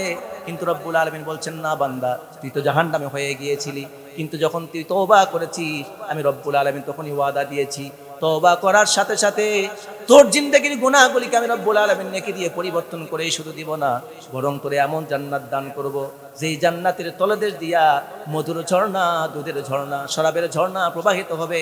আর ওই নদীর ঝর্ণা, দুধের ঝর্ণা, মধুর ঝর্ণা আর শরাবের ঝর্ণার উপরে রব্বুল আলামিন তোমার জন্য জান্নাতের বালাখানা নির্মাণ করে দিবেন। বলুন সুবহানাল্লাহ। তোমার জান্নাতের বাড়ির নিচ দিয়ে দুধের ঝর্ণা যেতে থাকবে, কলকল ধ্বনি হবে। মধুর ঝর্ণা যাবে, কলকল ধ্বনি হবে। শরাবের ঝর্ণা যাবে, কলকল ধ্বনি হবে। আর তুমি তোমার বাড়ির উপর থেকে বসে বসে সেগুলি দেখতে পাবা, কত সুন্দর নদী বয়ে যাচ্ছে। আপনার যদি বাড়ি একটা নদীর উপরে হতো তাহলে আপনি বুঝতেন। অনেক মানুষ এখনো আছে, একটু অবসর নেওয়ার জন্য, একটু লিজার টাইম পেলে অনেক সময় দেখবেন ভ্রমণে চলে যায়, ঠিক কিনা বলুন? কালকে ওই পার্কে যায়, কালকে অমুক পার্কে যায়, এইভাবে বিভিন্ন পর্যটন এলাকায় ঘুরতে যায়, যায় কিনা? কেন যায়? বিনোদনের জন্য, মনকে মনকে রিফ্রেশ করার জন্য, রিমাইন্ড নেওয়ার জন্য যায়। কেন যায়? মনের প্রশান্তি নেওয়ার জন্য যায়। এই জন্য আমরাও দেখেন যখন একটু সময় পাই, দীর্ঘ 1 বছর কাজ করার পর মাঝে মধ্যে হুচুক তুলে বলি, এই চল আজকে আমরা সবিনা পার্কে যাবো, এই টাকা তোল, 500 টাকা তোল, বাস ভাড়া কর। ঠিক কিনা বলেন? সবিনা পার্কে গেলেন, 500 টাকা দিলেন, অনেক টাকা দিলেন, আপনি খাবার ভাড়া দিলেন, যাওয়ার ভাড়া দিলেন, সেখানে গিয়ে ঢুকবেন, 13 টাকা দিবেন, আবার আরেকটার পর আরেকটার ভেতরে ঢুকবেন, ঘরের ভেতরে ঘর। বুঝছেন তো? পার্কে ঢুকলে কি শুধু পার্কে দেখা যায় না, ওর মধ্যে আরো বিভিন্ন ঘর থাকে, ওটা ঢুকতে গেলে আবার টাকা দাও। ঠিক কিনা? এগুলো দেখার পর মনের প্রশান্তি পান। আপনাকে এই কথাটা আমি হাসার জন্য বলছি না, বিনোদনের জন্য বলছি না। সামান্য দুনিয়ার একটা পার্ক দেখার জন্য যদি আপনি 500 টাকা 1000 টাকা দিয়ে গাড়ি ভাড়া করে চলে যান, তাহলে আল্লাহর জান্নাত অনেক দামি। আল্লাহ রাব্বুল আলামিনের হাবিব সাল্লাল্লাহু আলাইহি ওয়াসাল্লাম বলেছেন, মাউদিউ সাউতিন ফিল জান্নাহ খায়রুম মিনাদ দুনিয়া ওয়া মা ফিহা। জান্নাতের এক হাত চাবুক পরিমাণ জায়গা যদি তুমি কিনতে চাও দুনিয়ায়, আসমান এবং জমিনের ভেতরে যত কিছু জিনিস আছে সব যদি বিক্রি করে দাও, সব বিক্রি করে দেওয়ার পর যে মূল্যটা হবে, জান্নাতের এক চাবুক পরিমাণ জায়গা যদি কিনতে চাও, তোমার গোটা দুনিয়া বিক্রি করলেও জান্নাতের এক চাবুক পরিমাণ জায়গা তা দিয়ে কিনতে পারবা না। মনের প্রশান্তির জন্য যদি আপনি পার্কে ঘুরতে যান, আপনি যদি রাঙ্গামাটি যান, আপনি যদি বান্দরবন যেতে পারেন, সিলেট চট্টগ্রাম যেতে পারেন, কক্সবাজার যেতে পারেন, আল্লাহ রাব্বুল আলামিন আপনাকে শুধুমাত্র জান্নাত দান করবেন না, জান্নাতের নিচে আপনার বাড়ির নিচে নদী প্রবাহিত থাকবে, বাগ বাগিচা থাকবে, আর ওই জান্নাত থেকে বসে বসে সব আপনি দেখতে পাবেন। আপনার মুখের সামনে সব ফল ফলাদি ভাসতে থাকবে, যখন যা খুশি তাই আপনি পান করবেন, খেতে পারবেন। এমন জান্নাত যে আল্লাহ দিতে চান, এখন পর্যন্ত তওবা করে সে আল্লাহর মুমিন বান্দা হয়ে যাওয়ার দরকার আছে না নাই? আল্লাহ রাব্বুল আলামিন তাই বলছেন, বান্দা যদি তওবা করিস, 2 নম্বর পুরস্কার তোকে আমি জান্নাত দান করব। সাধারণ জান্নাত না, ওই জান্নাতের তলদেশ দিয়ে নদী প্রবাহিত থাকবে, বাগ বাগিচা থাকবে। বলুন সুবহানাল্লাহ। 3 নম্বর, হাসরের ময়দান যেদিন কায়েম হয়ে যাবে, সেই দিন মানুষেরা পানি পানি বলে চিৎকার করবে। মানুষকে সেই দিন দেখতে পাবেন, কয়েক রকমের মানুষ দেখতে পাবেন। হাসরের ময়দান কায়েম হয়ে যাওয়ার পর মানুষগুলিকে যখন আল্লাহর সামনে দাঁড় করানো হবে, হিসাব নিকাশ যখন শুরু হয়ে যাবে, তখন অনেক অপরাধী মানুষ আঙ্গুল কামড়াতে থাকবে। অনেক মানুষ বলবে, ইয়াকুলু ইয়া লাইতানি কুনতু তুরাবা। আপনি দেখতে পাবেন হাসরের ময়দানে যারা কাফের, সেদিন তারা বলবে, আয় আল্লাহ, আমি যদি মাটি হয়ে যেতাম, এই হাসরের মাঠে আল্লাহর সামনে যদি দাঁড়ানোই না লাগতো। অনেক মানুষ আবার, অনেক জালেমরা হাতের আঙ্গুল কামড়াতে থাকবে, দাঁতের মধ্যে দিয়ে কামড়াতে থাকবে, আর বলবে, আমরা যদি পশু পাখি হয়ে যেতাম, আল্লাহর সামনে যদি দাঁড়াতে না হতো, তাহলে আজকে বিচার হতো না, জাহান্নামে যাওয়া লাগতো না। এইভাবে মানুষ আফসোস করতে থাকবে। কাফেররা আফসোস করবে, জালেমরা আফসোস করবে। অনেক জালেম, অনেক স্বৈরাচার নামাজ নিয়ে উঠবে, রোজা নিয়ে উঠবে, যাকাত নিয়ে উঠবে, দান সাদাকা নিয়ে উঠবে, হজ নিয়ে উঠবে, কিন্তু আল্লাহর নবী বলেন, ও আমার সাহাবীরা, তোমরা কি জানো সবচেয়ে বড় এতিমকে, অসহায়কে? সাহাবায়ে কেরাম বললেন, আল্লাহর রাসূল, আমাদের ধারণা মতে সবচাইতে অসহায় হলো সেই ব্যক্তি যে ব্যক্তির কোনো অর্থ সম্পদ নাই। নবীজি বললেন, না না না, সেই ব্যক্তি অসহায় না। যেই ব্যক্তি হাসরের ময়দানে নামাজ নিয়ে উঠবে, রোজা নিয়ে উঠবে, যাকাত নিয়ে উঠবে, হজ নিয়ে উঠবে, অনেক ভালো ভালো কাজ নিয়ে উঠবে, কিন্তু আল্লাহর সামনে যখন দাঁড়াবে, তখন অনেক মানুষ তার বিরুদ্ধে নালিশ নিয়ে আসবে। কদ শাতামা হাদা, কদ ফাহাদা, দরবারাকা হাদা। এসে বলবো, ও আল্লাহ, এই জালেম স্বৈরাচার দুনিয়া আমার শরীর থেকে রক্ত ঝরিয়েছে। কেউ এসে বলবে, ও আল্লাহ, আমাকে দুনিয়ায় থাপ্পড় দিয়েছে। কেউ এসে বলবে, ও আল্লাহ, আমি দুনিয়ায় নিরপরাধ ছিলাম, আমারে ধর্ষণকারী বানিয়েছে, অথচ আমি ধর্ষণকারী ছিলাম না। কেউ এসে বলবে, ও আল্লাহ, আমি হত্যাকারী ছিলাম না, বিনা অপরাধে আমার হত্যাকারী বানিয়েছে। ও আল্লাহ, আমি চোর ছিলাম না, বিনা অপরাধে আমার চোর বানিয়েছে, এভাবে অপবাদ আমার দিয়েছে। আল্লাহ বলবেন, বান্দা, অনেক নামাজ রোজা হজ যাকাত নিয়ে এসেছিস, কিন্তু তুই তোর আচরণ দ্বারা অনেক মানুষকে কষ্ট দিয়েছিস। তোর হাতের দ্বারা কষ্ট দিয়েছিস, পায়ের দ্বারা কষ্ট দিয়েছিস, মুখের দ্বারা কষ্ট দিয়েছিস, ক্ষমতার দ্বারা কষ্ট দিয়েছিস। কাউকে বিনা অপরাধে জেলখানায় বন্দি করে ধুকে ধুকে 20 বছর 30 বছরের জিন্দগি নষ্ট করে দিয়েছিস। বউ বাচ্চা সন্তানকে অসহায় করে দিয়েছিস। আজকে তোর মাপ নাই। আজকে নিরপরাধ মানুষগুলিকে যেভাবে কষ্ট দিয়েছিস দুনিয়ায়, তোর আমল নামায় যত সওয়াব ছিল, সব সওয়াবগুলি তাদের আমল নামায় দান করে দিবেন। দেওয়ার সাথে সাথে ওই বান্দাকে রব্বুল আলামিন উপর করে উল্টো করে জাহান্নামের মধ্যে নিক্ষেপ করে দিবে। এক পর্যায়ে সওয়াব দিতে দিতে আল্লাহ দেখবেন যে তার আমল নামায় কোনো সওয়াব নাই। তখন আল্লাহ বলবেন, অনেক মানুষ তখন আসবে, বলবে, ও আল্লাহ, সওয়াব তো অন্যকে দিয়ে দিয়ে জান্নাত দিলেন, আমাকে তো কিছুই দেওয়ার পেলেন না। আল্লাহ তখন বলবেন, ঠিক আছে, আফসোস করিস না, তোর গুনাহ আছে কতগুলো, এতগুলো গুনাহগুলো দেওয়ার উপরে ঢেলে দে। এরকম আর গুনাহগারদের গুনাহগুলি ওই জালেমের উপর ঢেলে দেওয়া হবে, চেপে দেওয়া হবে। ওই জালেম তখন নামাজ রোজা হজ যাকাত সব সওয়াব দিয়ে শেষ। বাকি যাদেরকে দিতে পারবে না, ধোঁকা দিয়েছে, কষ্ট দিয়েছে, মার দিয়েছে, অত্যাচার করেছে, তাদের সমস্ত গুণাগুলি নিজের কাঁধে নিয়ে এসেছিল সওয়াব নিয়ে। সেই দিন সওয়াবগুলি সব দিয়ে গুনাহ ভর্তি জীবন নিয়ে জাহান্নামের মধ্যে চলে যাবে। নাউযুবিল্লাহ বলুন। হাসরের ময়দান যেদিন কায়েম হবে, অনেক মানুষ লাঞ্ছিত হবে। আল্লাহর ভয়ে মানুষ মাথা নিচু করে থাকবে, মানুষ মাথা উঁচু করে দাঁড়াতে পারবে না। আল্লাহ রাব্বুল আলামিন ডাক দিয়ে বলবেন, মা কদরুল্লাহ হাক্কা কদরিহি ওয়াল আরদু জামিআন কবদাতুহু ইয়াউমাল কিয়ামা ওয়াস সামাওয়াতু মাতবিয়াতুম বিয়ামিনি। আল্লাহ রাব্বুল আলামিন তার বান্দাদেরকে বলছেন, মানুষের ধারণা নাই তার রবের কত শক্তি, কত ক্ষমতা। কিয়ামতের দিন রব্বুল আলামিন এক হাতে আসমানকে পেঁচায়া ধরবেন পৃষ্ঠার মতো করে, আর এক হাতে জমিনকে ধরবেন। এবার আল্লাহ রব্বুল আলামিন আসমানকে এক হাতে পেঁচায় নিবেন, সমস্ত আসমানগুলিকে কাগজের খাতার পৃষ্ঠার মতো করে পেঁচায় নিবেন, চূর্ণ বিচূর্ণ হয়ে যাবে, হাতের মধ্যে চলে আসবে। আর এক হাতে জমিনকে ধারণ করবেন, ডাক দিয়ে বলবে, আইনাল মুলুক, ও দুনিয়ার স্বৈরাচারের আজকে তোমরা কোথায়? ও দুনিয়ার বাদশারা আজকে তোমরা কোথায়? আইনাল মুতাকাব্বিরুন, ও দুনিয়ার অহংকারীরা আজকে তোমরা কোথায়? আইনাল জাব্বারুন, ও দুনিয়ার স্বৈরাচারের আজকে তোমরা কোথায়? আইনাল যালিমুন, ও জালেমরা আজকে তোমরা কোথায়? দুনিয়ায় তো অনেক মানুষের উপর জুলুম করেছিলে, অনেক মানুষের জায়গা তুমি আত্মসাৎ করেছো, মাথায় বাড়ি দিয়েছো, জেলখানায় ঢুকিয়েছো, অনেকের ঘরের সামনে দিয়ে তোমার একটা দেন দিয়েছিল। তুমি ধনী ছিলে, এসে গরিব ছিল, তোমার বাড়ির সামনে দিয়ে একটা দেন দিয়েছিল পানি পরিষ্কার করার জন্য, পানি নেওয়ার জন্য। তোমার ক্ষমতারও বলে তোমার সাথে একটু মিল মহব্বত হয় নাই, তাই তার রাস্তা বন্ধ করে দিয়েছো। আছে না নাই? এমন অনেক মানুষ আছে, জমি দখল করে নাই, ঘর বাড়ি দখল করে নাই, ব্যবসা বাণিজ্যকে হুমকি দেয়, ধমকি দিয়ে বন্ধ করে দিতে চায়। আল্লাহ রাব্বুল আলামিন ডাক দিয়ে বলবেন, ও স্বৈরাচার আজকে তোমরা কোথায়? মাথা তুলে আমার সামনে দাঁড়াও। সেদিন সব জালেম স্বৈরাচাররা মাথা নিচু করে থাকবে, কেউ কথা বলার সাহস পাবে না। আল্লাহ রাব্বুল আলামিন তওবাকারী বান্দাদেরকে সেই দিন ডাক দিয়ে বলবেন, ও দুনিয়ার তওবাকারী বান্দারা, দুনিয়ায় যারা তওবা করেছো, ফিরে এসেছো, আজকে শোনো, যেই দিন সমস্ত মানুষ লাঞ্ছিত হয়ে যাচ্ছে, সমস্ত মানুষ মাথা নিচু করে আছে, কেউ কথা বলার সাহস নাই, কেউ আঙ্গুল কামড়ায়, কেউ হাত কামড়ায়, কেউ বলে যদি পশু পাখি হয়ে যেতাম। কিন্তু রব্বুল আলামিন সেই দিন বলতেছেন, ইয়াউমাল লা ইউখজিল্লাহুন নাবিয়্যা, সেই দিন রব্বুল আলামিন তার কোনো নবীকেই লাঞ্ছিত করবেন না। সুবহানাল্লাহ বলেন। নবীদেরকে লাঞ্ছিত করবেন? আপনারা আমার সম্মান কত বাড়িয়ে দিয়েছেন। আল্লাহ পাক বলছেন, ইয়াউমা লা ইউখজিল্লাহুন নাবিয়্যা, আল্লাহ রাব্বুল আলামিন কিয়ামতের দিন হাশরের ময়দানে কোনো নবীকে লাঞ্ছিত করবেন না, অপমানিত করবেন না, বঞ্চিত করবেন না। পাশাপাশি তাদেরকে যারা নাকি দুনিয়ায় তওবা করেছে, রব্বুল আলামিন তাদেরকেও নবীদের সাথে সম্মান মর্যাদা দিয়ে পাঠিয়ে দিবেন, তাদেরকেও অপমানিত করবেন না। বলুন সুবহানাল্লাহ। 4 নম্বর পুরস্কার হলো, আল্লাহ রাব্বুল আলামিন বলেন, ওই হাশরের ময়দান যেদিন কায়েম হয়ে যাবে, আল্লাহ রাব্বুল আলামিন যারা মুমিন বান্দা দুনিয়ায় তওবা করেছিল পাপ করার পর, আল্লাহ রাব্বুল আলামিন তাদেরকে ফুলসিরাত পার হওয়ার জন্য একটা নূরের বাহন দান করে দিবেন। সুবহানাল্লাহ পড়েন। নূর দিবেন, নূর কি দিবেন? নূর দিবেন।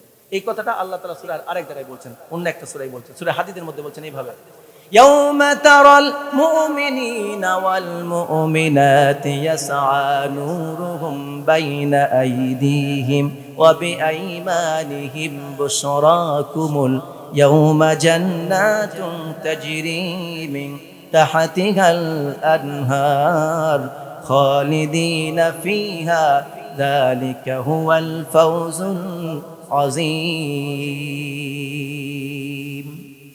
হাশরের ময়দান যেদিন কায়েম হবে, আল্লাহ রাব্বুল আলামিন পুরো হাশরবাসী যখন স্তব্ধ হয়ে থাকবে, একদম পিন পতন নীরবতা হয়ে যাবে। মানুষ সবাই চিন্তা ভাবনা করবে কিভাবে আমি বাঁচতে পারি। আল্লাহ রাব্বুল আলামিনের হাবিব সাল্লাল্লাহু আলাইহি ওয়াসাল্লামকে সাহাবায়ে কেরাম প্রশ্ন করেছেন, ও আল্লাহর নবী, হাশরের ময়দানে তো অনেক মানুষ থাকবে, আপনি কিভাবে আপনার উম্মতকে চিনবেন? এমনকি মা আয়েশা সিদ্দিকা রাদিয়াল্লাহু তাআলা আনহা তিনিও নবীকে একই কথায় প্রশ্ন করেছেন, ও নবী, হাশরের ময়দানে তো আপনার কোটি কোটি উম্মত দাঁড়িয়ে থাকবে, অসংখ্য বান্দার ভেতর থেকে, উম্মতের ভেতর থেকে আপনি কেমনে আমাদের চিনে বের করবেন? আপনার উম্মতকে চিনে চিনে কিভাবে বের করবেন, জান্নাতে নেবেন? নবীজি বললেন, তোমরা যদি আমার সেই শাফায়াত পেতে চাও, তাহলে দুনিয়ায় বেশি বেশি তোমার রবকে সিজদা দাও আর আমার সঙ্গী হয়ে যাও। সুবহানাল্লাহ।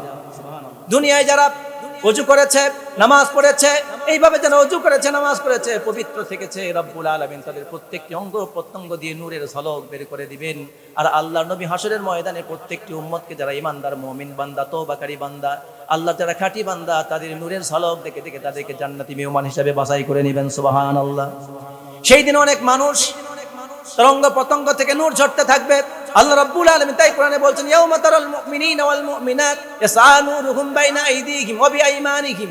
আল্লাহ রাব্বুল আলামিন তার নবীকে বলছেন, ও নবী, হাশরের ময়দানে আপনি দেখতে পাবেন যারা খাঁটি ঈমানদার বান্দা, আপনি দেখতে পাবেন যারা মুমিন পুরুষ মুমিনা নারী তাদেরকে দেখতে পাবেন, তাদের কাছে আপনি নূর দেখতে পাবেন।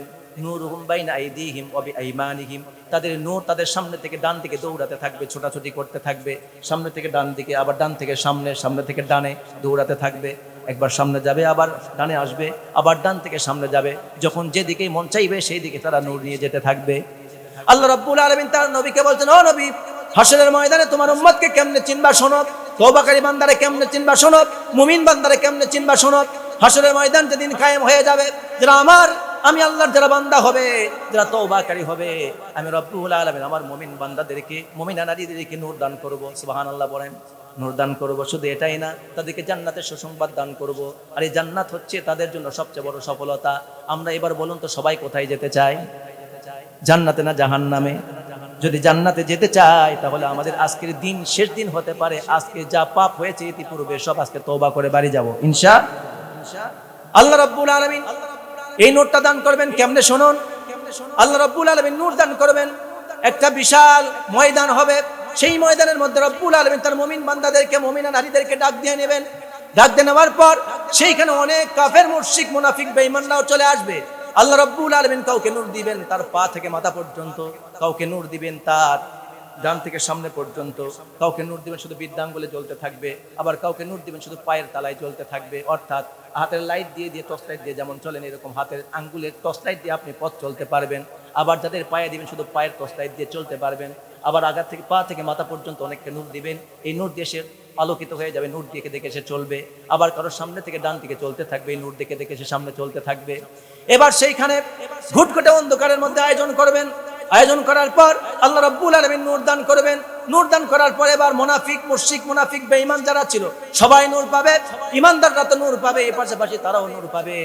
যেতে যেতে যেতে যেতে নূর দেওয়ার পর রব্বুল আলামিন বলবেন, এবার সামনের দিকে চলতে থাকো, সামনে ফুলসিরাত পাবা, ফুলসিরাত পার হওয়ার পরে জান্নাত পাবা, তোমরা চলে যাও ফুলসিরাতের দিকে।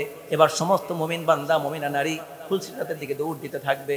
দৌড়াতে দৌড়াতে তাদের পেছনে পেছনে মুনাফিক, কাফের, মুশরিক, বেঈমান তারাও দৌড়াতে থাকবে। দৌড়াতে দৌড়াতে আল্লাহ রাব্বুল আলামিন বলেন, যখন তারা নূর পেয়ে যাবে তখন মুনাফিকরা একটা কথা বলবে, ইয়াউমা ইয়াকুলুল মুনাফিকিনা, ইয়াউমা ইয়াকুলুল মুনাফিকিনা ওয়াল মুনাফিকাত। সেদিন মুনাফিক নারী এবং পুরুষরা বলতে থাকবে, ইয়াউমা ইয়াকুলুল মুনাফিকুনা ওয়াল মুনাফিকাতু লিল্লাযিনা আমানু যুরুনা নাকতাবিস মিন নূরিকুম। মুনাফিকরা বলবে, ও মুমিন বান্দারা, ও মুমিনা নারীরা, তোমরা সামনের দিকে দৌড়াচ্ছ, কিন্তু আমরা আসতেছি তোমাদের পেছনে পেছনে, হঠাৎ আমাদের নূরগুলি কমে যেতে আছে, তোমরা একটু দাঁড়াও, তোমরা আমাদের দিকে মুখ ফিরে দাঁড়াও, তোমাদের নূর দেখে দেখে আমরা একটু চলতে চাই। ফুলসিরাতের দিকে যাচ্ছে। হঠাৎ করে রব্বুল আলামিন কি করবেন এবার? ইয়াউমা ইয়াকুলুল মুনাফিকুনা ওয়াল মুনাফিকাতু লিল্লাযিনা আমানু যুরুনা নাকতাবিস মিন নূরিকুম কিলা ইরজিউ ওয়ারাআকুম ফালতামিসু নূরা ফাদুরিবা বাইনাহুম বিসূরিন লাহু বাব বাতিনুহু ফীহির রাহমাহ ওয়া যাহিরুহু মিন কিবালিহিল আযাব। হঠাৎ করে তাদের সামনে একটা পর্দা পড়ে যাবে, প্রাচীর পড়ে যাবে। ফাদুরিবা বাইনাহুম বিসূরিন লাহু বাব, বিশাল একটা প্রাচীর দিয়ে দিবেন রব্বুল আলামিন।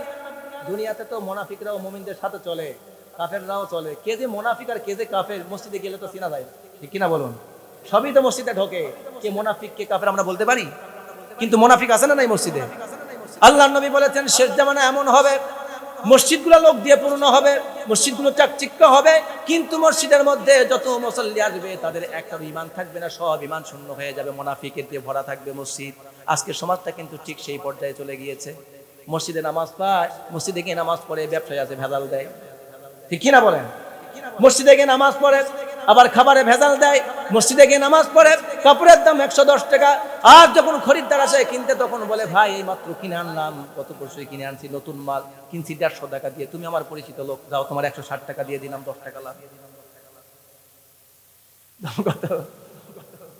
এই যে নামাজ পড়তেছে একই সাথে আল্লাহ রাব্বুল আলামিন হাবিব সাল্লাল্লাহু আলাইহি সাল্লাম বলেন, যারা এইভাবে ব্যবসায় ধোঁকা দেয়, দান করে ধোঁকা দেয়, টাকনুর নিচে কাপড় পরে, আল্লাহ রাব্বুল আলামিন কিয়ামতের দিন তাদের দিকে নেক নজরে তাকাবেন না, রহমতের নজরে তাকাবেন না। লা ইউযাক্কিহিম, তাদেরকে পবিত্র করবেন না। তাদের ঠিকানা হলো জাহান্নাম। ঠিকানা কোথায়?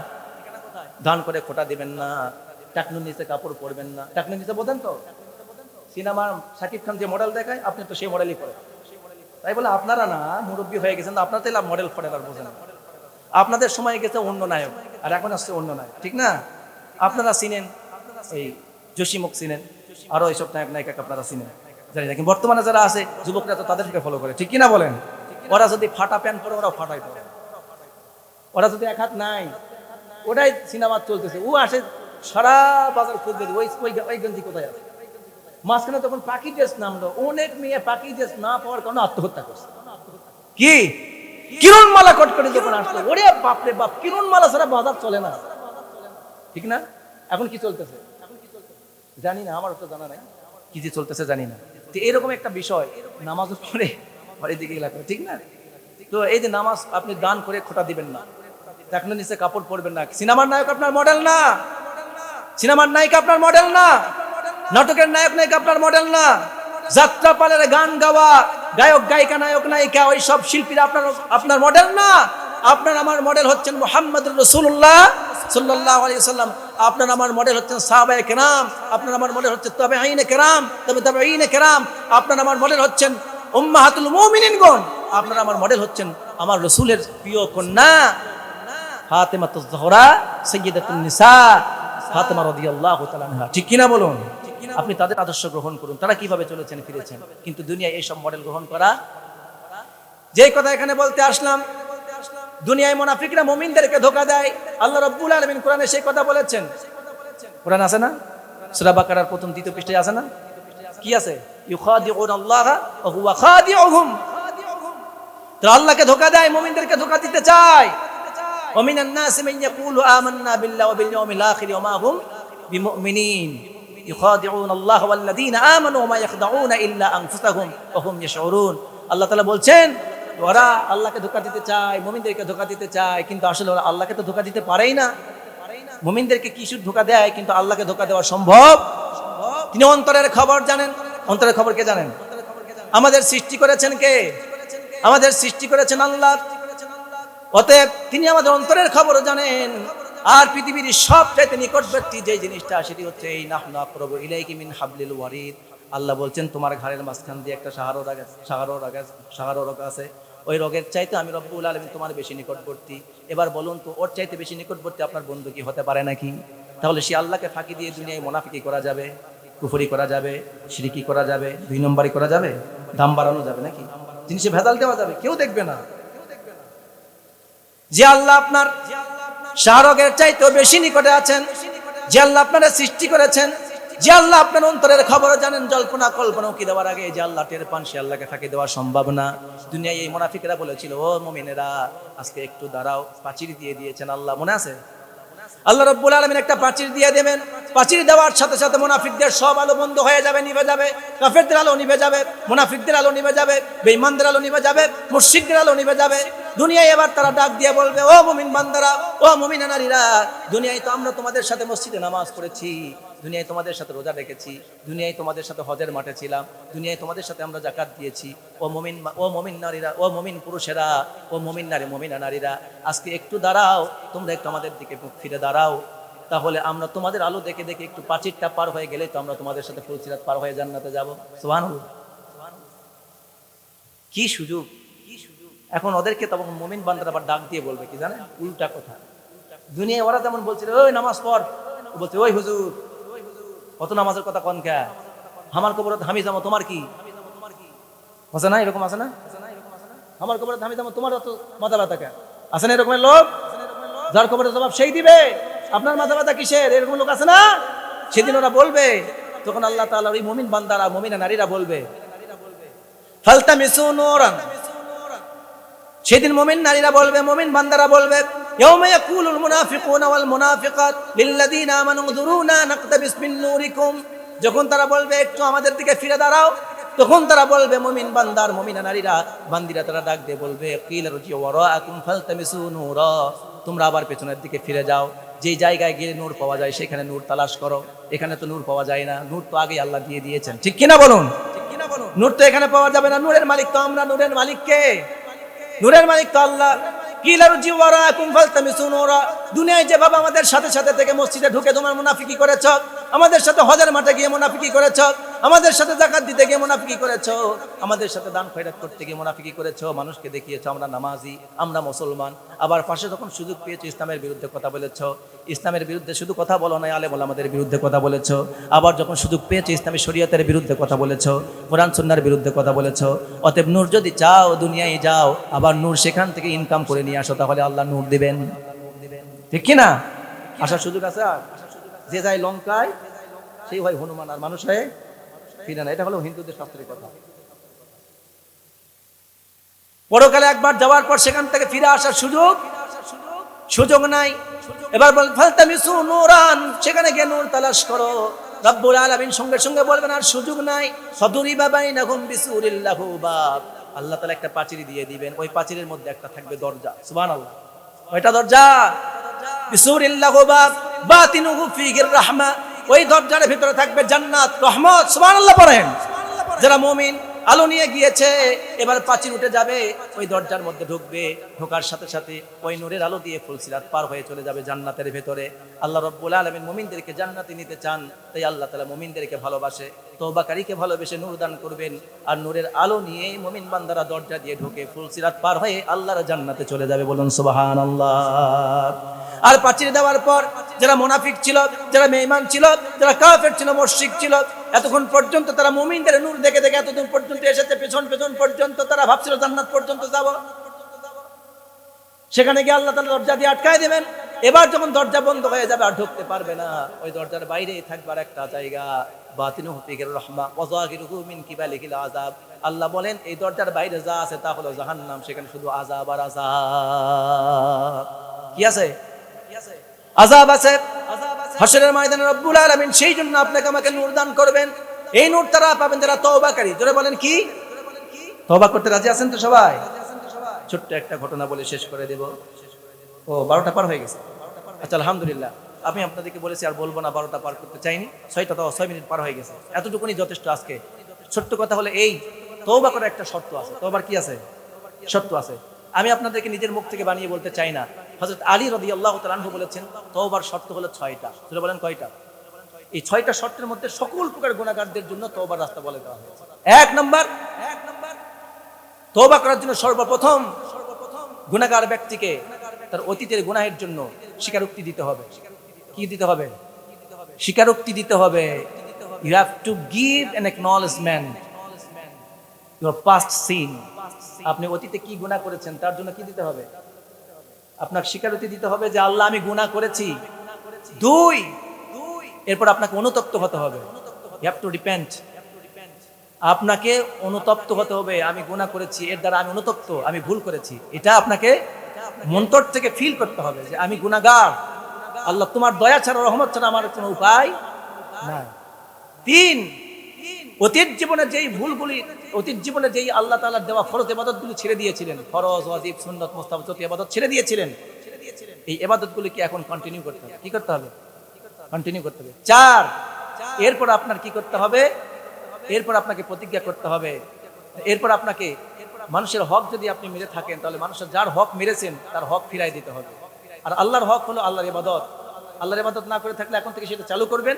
আর অন্যায়ভাবে যদি কাউকে হাত দিয়ে, মুখ দিয়ে কষ্ট দিয়ে থাকেন, তাহলে আপনাকে তার কাছ থেকে গিয়ে মাপ নিতে হবে। আর অর্থনীতির সাথে কিংবা জমি জমার সাথে যদি সম্পৃক্ত থাকেন, তাহলে আপনাকে তার কাছে অর্থ ফিরাই দিতে হবে। জমি জমা যদি আপনি আত্মসাৎ করে থাকেন, সেই জমি জায়গা তাকে ফিরাই দিতে হবে। তাছাড়া তওবা করলে কবুল। 5 নাম্বার, এরপর আপনাকে বলতে হবে আল্লাহ আমি প্রমিস করছি আগামীতে এই কবিরা গুনাহ আর করব না। 6, এবার আপনাকে আল্লাহর কাছে ফিরে এসে ওই কাজের প্রমাণ দিতে হবে। অতীতে যেইভাবে অন্যায় কাজগুলি করেছেন ঠিক সেইভাবে এবার আল্লাহর ইবাদতগুলি, ঠিক ভালো কাজগুলি ঠিক ওই গতিতে আপনি করবেন। বুঝাতে পেরেছি? এই 6টা শর্ত যে মেনে তওবা করবে, আল্লাহ তাআলা তার তওবা কবুল করবেন। এখন হয়তো আপনার ধরেন আপনি অন্যের হক মারার সাথে আপনি জড়িত না, তাহলে আপনার জন্য 3টা শর্ত মানলে যথেষ্ট। 1, আপনি কাউকে কষ্ট দেননি, কারো হক মেরে দেননি, টাকা পয়সা জোর দখল করে নেননি, জায়গা জমি দখল করেননি, তাহলে আপনি তিনটা করবেন। কয়টা? এক, আপনি নিজের গুনার জন্য স্বীকৃতি দিবেন, আমি গুনাহ করেছি, আমি গুনাহগার। দুই, আমি ভবিষ্যতে এই গুনাহ আর করব না। তিন, এখন থেকে আল্লাহ আমি তোমার আনুগত্য, তোমার ইবাদত করব। ঠিক আছে? এইভাবে আপনি তওবা করবেন, তাহলে আপনার তওবা কবুল হবে। তওবার স্তর হলো তিনটা। যদি বলেন কয়টা? তওবার স্তর হলো তিনটা। প্রথম তওবার স্তর হলো কাফের, মুশরিক, বেঈমানদের জন্য। অনেক মানুষ আছে যারা ঈমানই আনেনি এখনো পর্যন্ত, আছে না? এই লোকগুলা তো অনেক অপরাধী, শিরিক করেছে, কুফরি করেছে, অসংখ্য গুনাহ তাদের মাঝে। আল্লাহ তাআলা বলছেন এদের জন্য প্রথম তওবার স্তর হলো এরা কুফরি, শিরিক সব ছেড়ে দিয়ে ঈমান এনে আল্লাহর পথে ফিরে আসবে। এটা হলো তওবার প্রথম স্তর কাফের মুশরিকদের জন্য। দুই, যারা মুমিন বান্দা ভুল করেছে, এখন আপনার জন্য কবিরা গুনাহ হয়ে গেছে। কবিরা গুনাহ কি? শিরিক করা কবিরা গুনাহ। শিরিক করা কি গুনাহ? কবিরা গুনাহ। কুফরি করা, মা বাবার অবাধ্য হওয়া, অন্যের হক মেরে দেওয়া, এগুলি সব কি গুনাহ? আল্লাহর ফরজ ওয়াজিব তরক করা, এগুলি হলো কবিরা গুনাহ। আপনি এগুলি করেছেন, এবার আপনি এগুলি আদায় করবেন, আল্লাহকে বলবেন আল্লাহ আমি কবিরা গুনাহ ছেড়ে দিলাম, আমি কবিরা গুনাহ করেছি স্বীকৃতি দিলাম, এগুলো ছেড়ে দিলাম, আর ভবিষ্যতে আর এই গুনাহ করব না। এই তিনটি কাজ করলে আপনার গুনাহ মাফ হয়ে যাবে। তিন, তওবার তৃতীয় স্তর হলো যারা কবিরা গুনাহ করেননি, সগীরা গুনাহ করেছেন। এটা হলো তাকওয়াবানদের জন্য, যারা বিশেষভাবে আল্লাহ রাব্বুল আলামিন কোরআনে কারিমে 7 গুণ বৈশিষ্ট্য, 7 শ্রেণীর মানুষের কথা বলেছেন। আল্লাহ তাআলা 7 শ্রেণীর মানুষকে ভালোবাসেন, আর 7 শ্রেণীর মানুষকে আল্লাহ তাআলা আরশের ছায়ার নিচে জায়গা দিবেন। ওই 7 শ্রেণীর কথা বলিনি এখানে। আল্লাহ তাআলা বলছেন আমি 7 শ্রেণীর মানুষকে ভালোবাসি। কয় শ্রেণীর মানুষকে? 7 শ্রেণীর মানুষকে ভালোবাসি। এই 7 শ্রেণীর মানুষের স্তরের মধ্যে আপনি যদি থাকতে চান, তাহলে আপনাকে শুবহাত জনিত যে বিষয়গুলো, সন্দেহযুক্ত বিষয়, সগীরা গুনাহ, ছোট ছোট গুনাহ আছে সগীরা গুনাহ, এই সগীরা গুনাহগুলো ছেড়ে দিয়ে আল্লাহর কাছে তওবা করে ফিরে আসতে হবে। এটা হলো মুত্তাকিদের জন্য তওবা। মুত্তাকিদের জন্য, কাদের জন্য?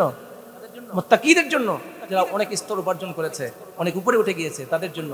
যে আপনি সগীরা গুনাহ যদি আপনি ধরতে পারেন আমার দ্বারা একটা ছোট্ট গুনাহ হয়ে গেছে, আপনি সাথে সাথে ছোট্ট গুনার জন্য তওবা করে আল্লাহর কাছে ফিরে আসবেন। আল্লাহ এই ছোট্ট গুনাহ যেন আমার ভবিষ্যতে না হয়, এই কথা বলে আপনি ফিরে আসবেন। এটা হলো তওবার তৃতীয় স্তর। তাহলে প্রথম স্তর বললাম শিরিক এবং কুফরি ছেড়ে দেওয়া, তওবার প্রথম স্তর। 2 নম্বর কবিরা গুনাহ ছেড়ে দেওয়া, দ্বিতীয় স্তর। 3 নম্বর সগীরা গুনাহগুলি ছেড়ে দেওয়া, এটা হলো তওবার তৃতীয় স্তর। আর তওবার শর্ত কয়টা বললাম? যারা বলেন কয়টা? আর যদি অন্যের হকের সাথে জড়িত না থাকে তাহলে হলো কয়টা? মনে থাকবে তো ইনশাআল্লাহ? আল্লাহ তাআলা আমাদের সবাইকে, আমাদের জীবনে গুনাহ আছে, পাপ আছে, আমাদেরকে তওবা করে আল্লাহর মুমিন বান্দা হয়ে কাল কিয়ামতের কঠিন ময়দানে হাসরে ওঠার তৌফিক দান করুন। রব্বুল আলামিন যেন আমাদের প্রত্যেককে জান্নাতি মেহমান হিসেবে কবুল করেন এবং আমাদেরকে আল্লাহ তাআলা যেন ফুল সিরাত পার হওয়ার জন্য নূর দান করেন, বলুন আমিন। বিশেষ করে আজকের এই কোরআনের মাহফিলটা এই এলাকার পালশা আহলে হাদিস জামে মসজিদের যুবক ভাইয়েরা এবং এলাকাবাসী সমস্ত ময় মুরব্বীরা, এলাকাবাসী মা বোনেরা সবাই সাহায্য সহযোগিতা করে আজকের এই মাহফিলের আয়োজন করেছে, ঠিক কিনা বলেন? সেই জন্য যে সব যুবক ভাইয়েরা এবং ময় মুরব্বীরা এবং আমার